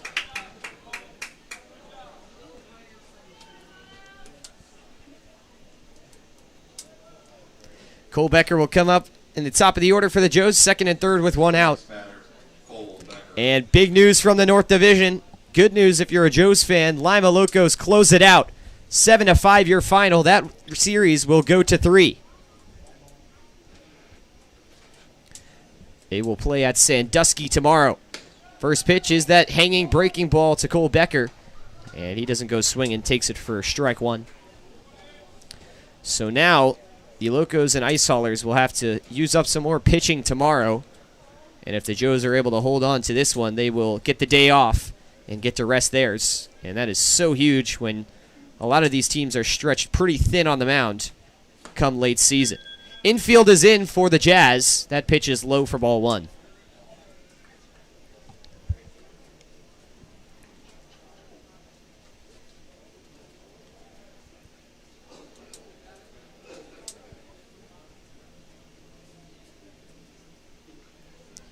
A ball and a strike to Cole Becker.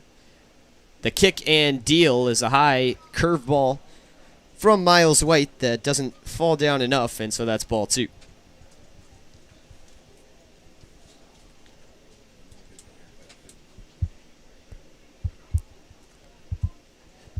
2-1 to Becker. Hitters count. He's an aggressive batter. He loves these. Here comes the pitch. Swing and a miss on that one. White goes fastball that time up high in the zone, and Becker can't catch up to it.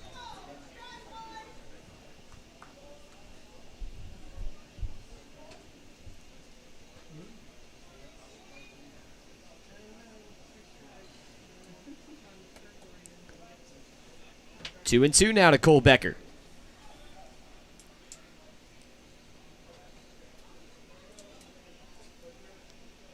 The kick and deal. This one is crushed out into left field, but it's going to travel foul. Becker waving that left arm around a little bit after that one. He just threw the hands out at that, but it hit a sweet spot on the bat. Yeah, it was a curveball that Cole just got a little too far in front on. Now he has to get ready for the 2-2 pitch. He will take a practice swing and now stand in.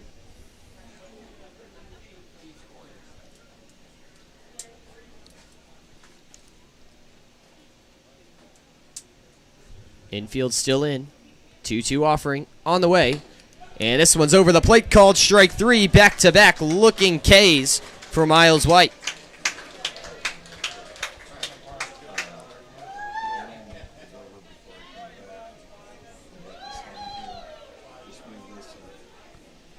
Two down in the inning now after White retires back-to-back Joe's batters via the strikeout. And now Harry Jackson will come in. Jackson is 2 for 4 with a walk. However, he's reached base 4 out of 5 times up to the plate. First pitch is a high curveball that just missed the top of the zone for ball 1. Joe's lead 11-6. If they could hold on to this lead, they would get the day off tomorrow before facing either the Sandusky Bay Ice Haulers or Lima Locos in Game 1 of the GLSCL Championship Series on Thursday. 1-0. Fastball across the top of the zone. Check swing from Jackson. He doesn't go around, but it doesn't matter. Strike 1.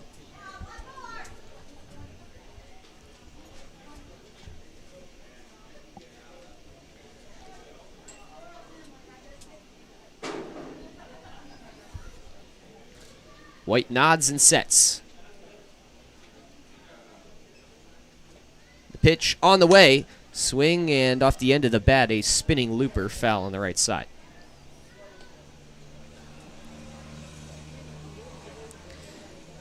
Jackson got a battle now with 2 strikes on him. Last 3 at-bats, Harry's reached base, and he's come around to score on all 3 of those. Yeah, and his only other trip to the base paths, he actually made it to third base before he was stranded there to end the 3rd inning. 1-2. On the way, swing and a miss. Jackson way out in front there. 3 strikeouts for Miles White, who comes in and shuts things down. And that will retire the side. We will go to the bottom of the 9th. The Joes looking to close things out. The Jazz looking to keep their season going. When we come back, due up for Richmond, the 3-4-5 hitters, Ben Hubert, Tyler Johnson, and Andrew Dietz. You're listening to the GLSCL South Division Series here on Hamilton Joe's YouTube. Everything from dishwashers to microwaves. Go to their location at 780 South Martin Luther King Jr. Boulevard or contact them at 513-285-3519. Pfefferly Tire and Auto is your car's home for all of its needs. Whether you just need a quick oil change, a repair, or you're in the market for new tires, Pfefferly will get it done with professionalism and honesty. And with convenient locations in both Fairfield and Hamilton, there's always a place nearby. Planet Fitness strives to create a workout environment where everyone feels accepted and respected. That's why at Planet Fitness Hamilton, Ohio, we take care to make sure our club is clean and welcoming, our staff is friendly, and our certified trainers are ready to help. Whether you're a first-time gym user or a fitness veteran, you'll always have a home in our judgment-free zone. Queen City Hospice is your local, independently owned and operated center that is dedicated to providing patient-centered care and support to residents of the greater Cincinnati area in whatever place they call home. We understand that our staff is the most important aspect of our organization, and that is why we hire only the most qualified and compassionate individuals in the industry. This is why our care is second to none. Get ready, Joe's fans. Raising Cane's is coming to Hamilton. Opening June 29th at 1479 Main Street, you can enjoy the world-famous flavor of Raising Cane's chicken fingers. Can't wait? Head down to Fairfield, where there's a Cane's located at 5120 Dixie Highway that can satisfy all your cravings right now.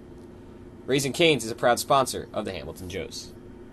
Hungry Joe's fans, stop by Richard's Pizza before, during, or after the Hamilton Joes game. Order a pizza that was voted #1 best pizza in Butler County, or order one of their famous Italian steak sandwiches at Richard's Pizza, located on 417 Main Street. You can order online or stop by Richard's Pizza for your next delicious meal. The Robinson Fence Company of Hamilton has been serving the community for over 27 years. Receiving an A+ rating from the Better Business Bureau, they have been Hamilton's top choice for gating and fencing needs. Give them a visit at 1635 Howell Avenue in Hamilton, or give them a call at 513-867-0080. At Smoothie King Fairfield, Ben Huber. the Jazz are down to their final 3 outs here from Richmond. Ben Huber will try to start the rally in the bottom of the 9th. Hamilton Joes 11, Richmond Jazz 6. In Game 2 of the GLSCL South Division Series, Chase Hopewell back on the mound. First pitch is a curveball that misses down and away for ball 1. Should the Joes finish this one out, they would move on to the GLSCL Championship Series and would play Game 1 on Thursday at Foundation Field against either the Lima Locos or Sandusky Bay Ice Haulers. 1-0 is low for ball 2 from Hopewell. We've seen Zach Dugan lingering around the bullpen for the last 3 innings or so, doing various stretching routines and such, but he has not thrown a baseball yet. 2-0 is up high, and the count is 3-0 now to Hubert. Dugan pitched yesterday, but he was able to keep the pitch count pretty low. And so we figured he may be eligible to pitch sometime soon in the future. 3-0 pitch. Hopewell can't get the get me over strike. It's a 4-pitch walk to start things off. Pretty ideal for Richmond.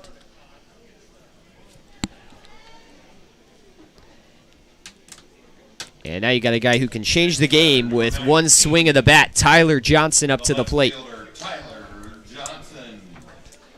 He is 2 for 4 today. He doubled in his last plate appearance in the 7th inning and came around to score the Jazz's only run in that inning. Hopewell comes set from the stretch. Winds and delivers. And that one misses low for ball 1. 5 straight balls from Hopewell now. Just got to throw strikes. You have a 5-run cushion. Don't want to give up any free bags. Here he did so to Huber. 1-0 pitch on the way, and this one just missed the top of the zone for ball 2. That one was close, probably Hopewell's closest in this inning, but just couldn't quite find it, and so the count is 2-0. Infield and double play depth for the Joes. Andrew Dietz is on deck for Richmond. Curveball, and this time Tyler Johnson out in front of it, swinging a miss for strike 1. Hopewell finally able to get into the strike column.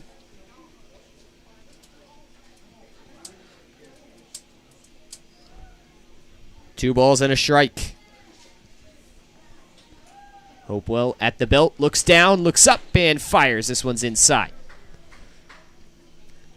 3-1 now to Johnson.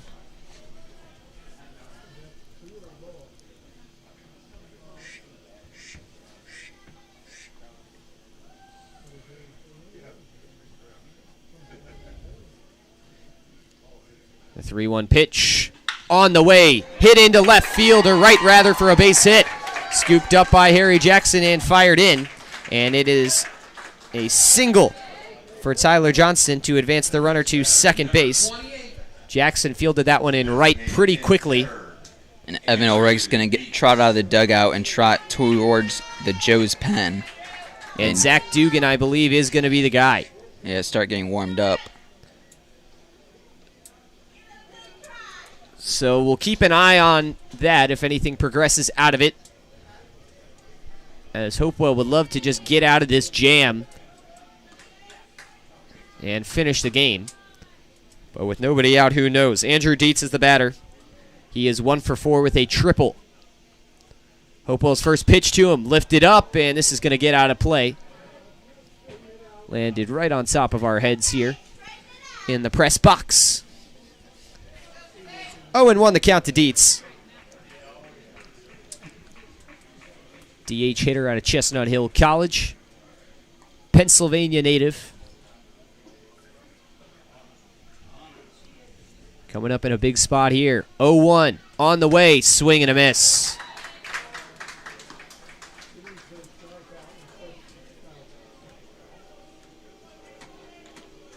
That time Hopewell maybe went change-up with it, and only able to get a small piece was Andrew Dietz. He's down in the count, 0-2.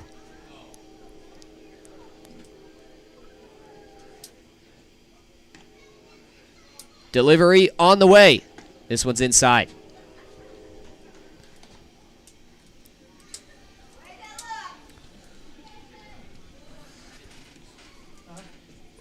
One ball and 2 strikes to Andrew Dietz. Fans trying to encourage their Richmond Jazz team to get something going here. 1-2. Swing up high in the zone. It's popped up and out of play.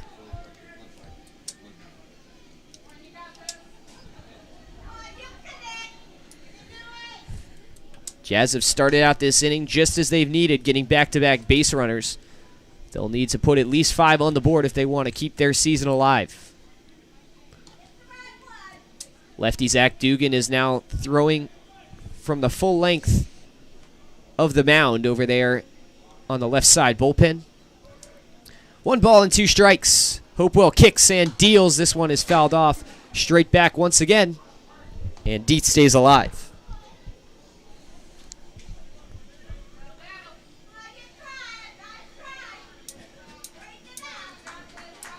The Jazz have had a hit in all 9 innings tonight. Yeah, they've just not been able to push them across at an efficient rate, but looking to change that here. 1-2 up high. Did he go? He did not. Dietz was leaning back, looking like he just was trying to get out of the way of that ball and kind of brought the bat around with him, but was able to hold up just enough, and the count is even at 2-2.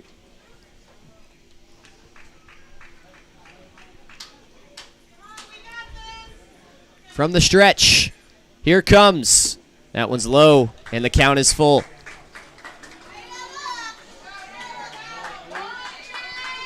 Jazz fans starting to get excited here. Clapping their hands and cheering behind home plate. Just pitcher versus hitter right now. 3-2 the count. First and second, nobody out. The pitch on the way. Swing and a miss.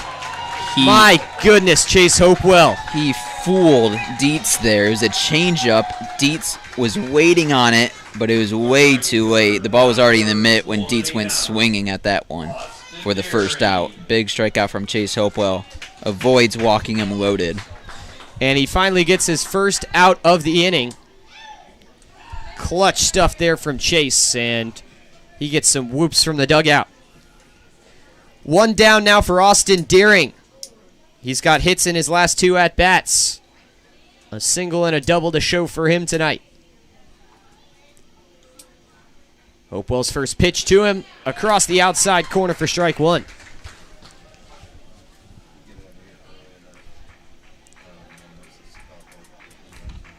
Righty on lefty matchup here. Hopewell sits at the belt. Ducks down, looks at second. And now kicks and deals. This one's fouled off left side. And into the road it goes. Deering has 2 strikes on him.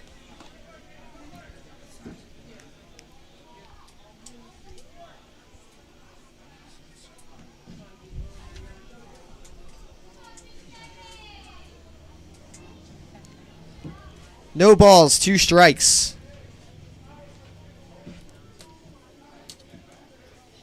Hopewell sets. And fires. That one over the outside corner, just missed on the fastball. That one was close. Hopewell whipped that one in, but he just missed outside. And he's going to have to give another one here to Austin Deering.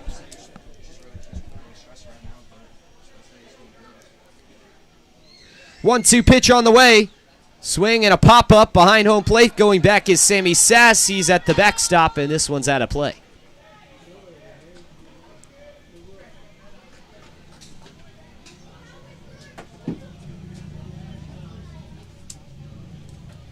The count remains 1-2 to Austin Deering, who is battling for his life up there at the plate.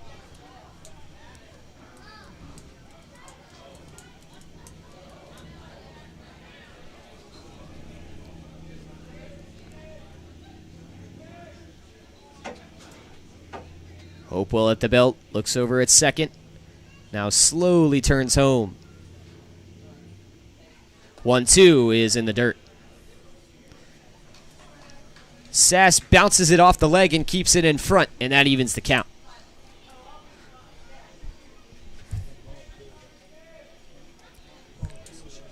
On deck for the Jazz is Leandre Turner. He is 1 for 3 today, was hit by a pitch, and also has a double.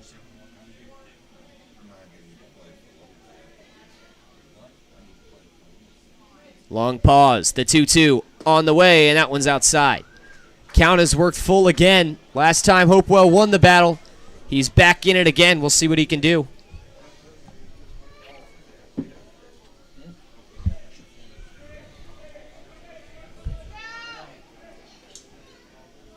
The payoff pitch on the way, and it is a curveball that doesn't come down. Ball 4. The bases are loaded. Austin Deering with a marathon at bat, and he wins the battle to give Leandre Turner a huge chance here. Sammy Sass will come in and talk to Chase Hopewell. Still no indication of a mound visit just yet from the Joes coaching staff.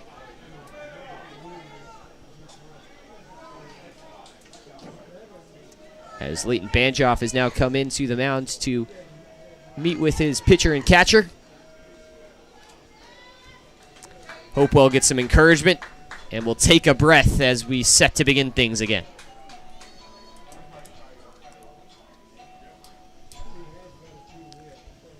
.9:37 local time. This game lasted over 3.5 hours, and we're still going longer. Chase Hopewell trying to put the Joes into the championship series. Bases loaded, 1 out for Leandre Turner. Hopewell fires home. This one misses low for ball 1.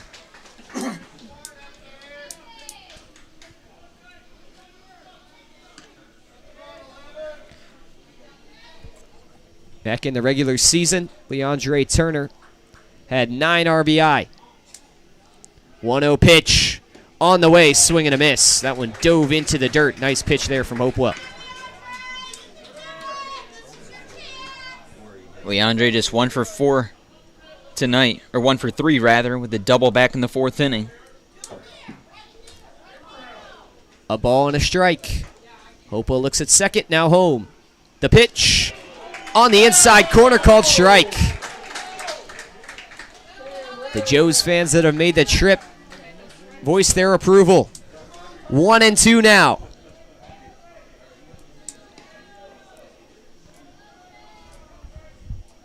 Hopewell's pitch is on the way. This one is lifted up behind home plate, and it'll get out of play.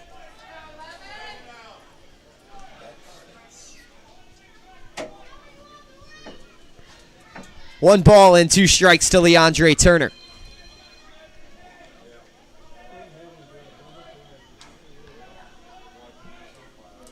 Hopewell eyes in on Sass behind the plate. He's ready. Now he gives 1-2. Called strike 3. Breaking ball there from Hopewell. Falls into that inside corner. And there's 2 down. The Joes just need 1 more. The next batter, number 12, the catcher, Drew Barber. Drew Barber at the plate. He is 1 for 3. A single, sacrifice bunt, fly out to center, and fielder's choice tonight.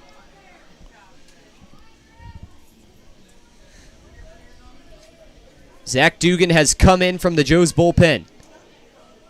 Bases still loaded, 2 outs. Jazz need 5 runs here on this 2-out rally. Hopewell's first pitch to Barber on the way. He takes a check swing. Did he go around? He did not.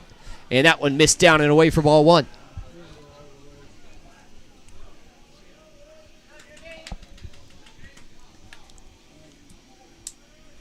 We saw Chase Hopewell pitch out of a couple of jams in his last appearance here in McBride Stadium, looking to do the same here. 1-0, Chopper swinging bunt down the third base line, and there's going to be no play.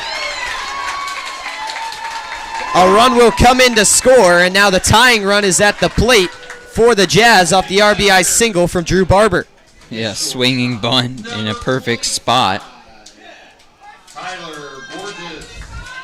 Tyler Borges is the batter. The 9-hitter is 1 for 3 with an RBI from a sacrifice fly.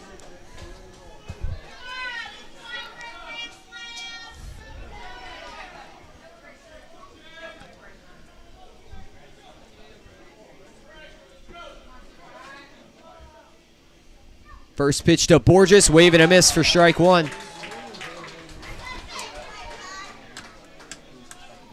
Borges has gone deep one time this season. And the Jazz would love to have him do it here. That would tie the game. 0-1 pitch. On the way, he reaches for it, and it's a fast line drive down the third base line that travels foul. Chase Hopewell needs one more strike. We'll see if he can get it. The Jazz are down to their final strike on the season. The season is on the bat of Tyler Borges.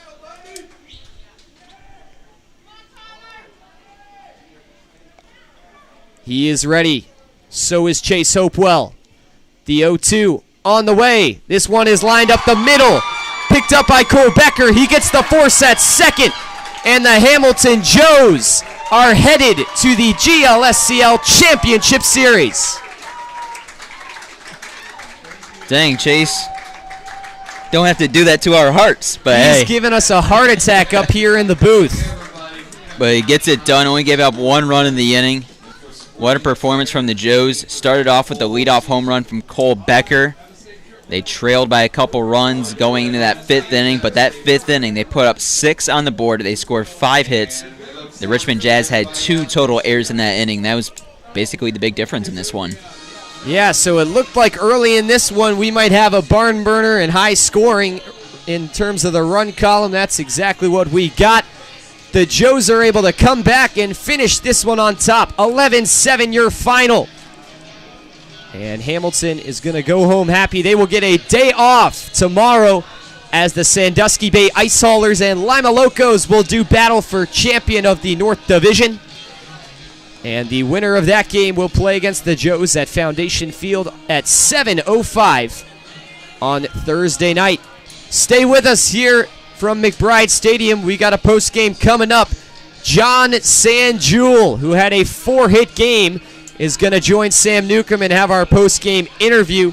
But for now, the Joes win it 11-7, and they are headed to the GLSCL Championship Series. So we will take a short break. Sanjul will join us when we get back. Joes win 11-7. You're listening to Hamilton Joes Baseball After Dark on YouTube. We believe in helping each guest meet their health and fitness goals. That's why our ingredients are chosen carefully, and every one of our blends is crafted purposely so you can rule the day. We can find the perfect blend for you with whole non-GMO fruits, organic veggies, and no artificial colors, flavors, or preservatives. We're ready to serve you a healthy meal on the go with contactless pickup and delivery options. Visit us at 8744 Michael Lane in Fairfield, Ohio, or give us a call at 513-829-0824. Smoothie King, smoothies with a purpose. Story Point Fairfield isn't just a place to reside. It's a place for residents to truly shine every day. Offering a diverse range of senior living services, our community is designed to suit all resident lifestyles, from highly independent seniors to those who may require day-to-day assistance. Every resident becomes a member of our community. We strive to make sure each moment of each day is something to remember. Whether you need one surface for multiple sports or a sports-specific field build, the Motts Group is here to help. Their experience ranges from professional sports clubs to educational institutions to community complexes, fueling teams with consistent, safe, and reliable fields. Contact them at 513-548-3622 to get your new turf field. Tri-Health Orthopedics and Sports Medicine is safe and ready for you. Have an injury of some sort? Stop by Tri-Health Orthopedics and Sports Medicine, located on 3035 Hamilton Mason Road. The physicians and specialists at the Tri-Health Orthopedic and Sports Institute provide a full range of orthopedic care to ensure you don't miss out on a single moment on or off the field. Joe's fans, in need of insurance, United Heartland Insurance Agency has your back. A consolidation of a number of family-owned independent insurance agencies dating back to 1872. For years, they have been protecting the assets of their clients by offering comprehensive and competitive business, personal, and life insurance products. Visit their Hamilton office at 185 North Brookwood Avenue in Hamilton, or give them a call at 513-896-5555. The Greater Miami Valley YMCA. When communities get better, the world gets better. Discover how we positively impact the nation and how you can help us, one neighborhood at a time. The Greater Miami Valley Y, your local stop for building a healthy spirit for mind and body for all.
ADG Services is Hamilton and Fairfield's most trusted painting contractors, offering deck staining, sealing, and waterproofing, as well as drywall texturing and exterior and interior painting, as well as many other services. ADG Services is your way to go for all your painting needs. Visit them at 456 Sims Road in Fairfield, or give them a call at 513-295-2767. ADG Services, a proud sponsor of the Hamilton Joes. All Wealth Federal Credit Union is committed to providing for you. Through convenient online banking, home and auto loans, saving accounts, checking accounts, credit cards, and more, All Wealth can provide for all of your banking needs. Located at 6 South 2nd Street in Hamilton, they can be found on the phone at 513-868-5881 or online at allwealth.org. All Wealth, supporting those who serve us.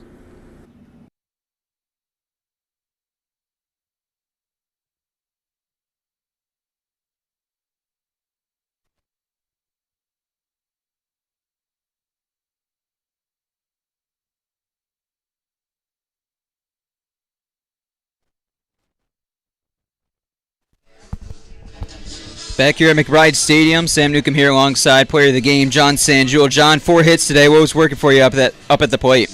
I was just seeing the ball well today. It's been, for the last couple of games, it's been a little bit of a different approach, just trying to simplify things and do what it takes to win. Couple big wins, so yeah, just seeing the ball well and not trying to do too much. You guys advanced to the championship series. You guys will get the day off tomorrow. You guys will face the Ice Haulers or the Locos. How excited are you and your teammates to play in that championship game and be 2 wins away from winning the 3rd title in Joe's history? Yeah, it's awesome. I mean, I remember our first couple practices and looking back how long ago that was and all the hard work that it took to get here. And I don't know what game we're on. Maybe 44 or something, but it's pretty cool to see all the hard work pay off and all the guys stick it out. And it's what we came here to do, so it's cool. Talk about the season as a whole. You kind of struggled at the plate at the beginning of the season, but you really came into form midway. How's the season gone for you personally? Yeah, it was a bit of a rough start, but I mean, I somewhat expected it. I hadn't seen a lot of baseball the last couple of years, and I didn't press, and I just trusted that it would come, and it did, and just went from there. So. All right, John, thank you for joining us. John Sanjul, 4 singles tonight. He is the player of the game, and the Joes win 11-7 over the Richmond Jazz and sweep the Jazz in 2 games. The Joes will be back in action Thursday night at Foundation Field. They'll take on the Ice Haulers or the Locos. Until then, for Luke Westpoli, our great Hamilton Joes crew and staff, I'm Sam Newcomb saying good night from Richmond.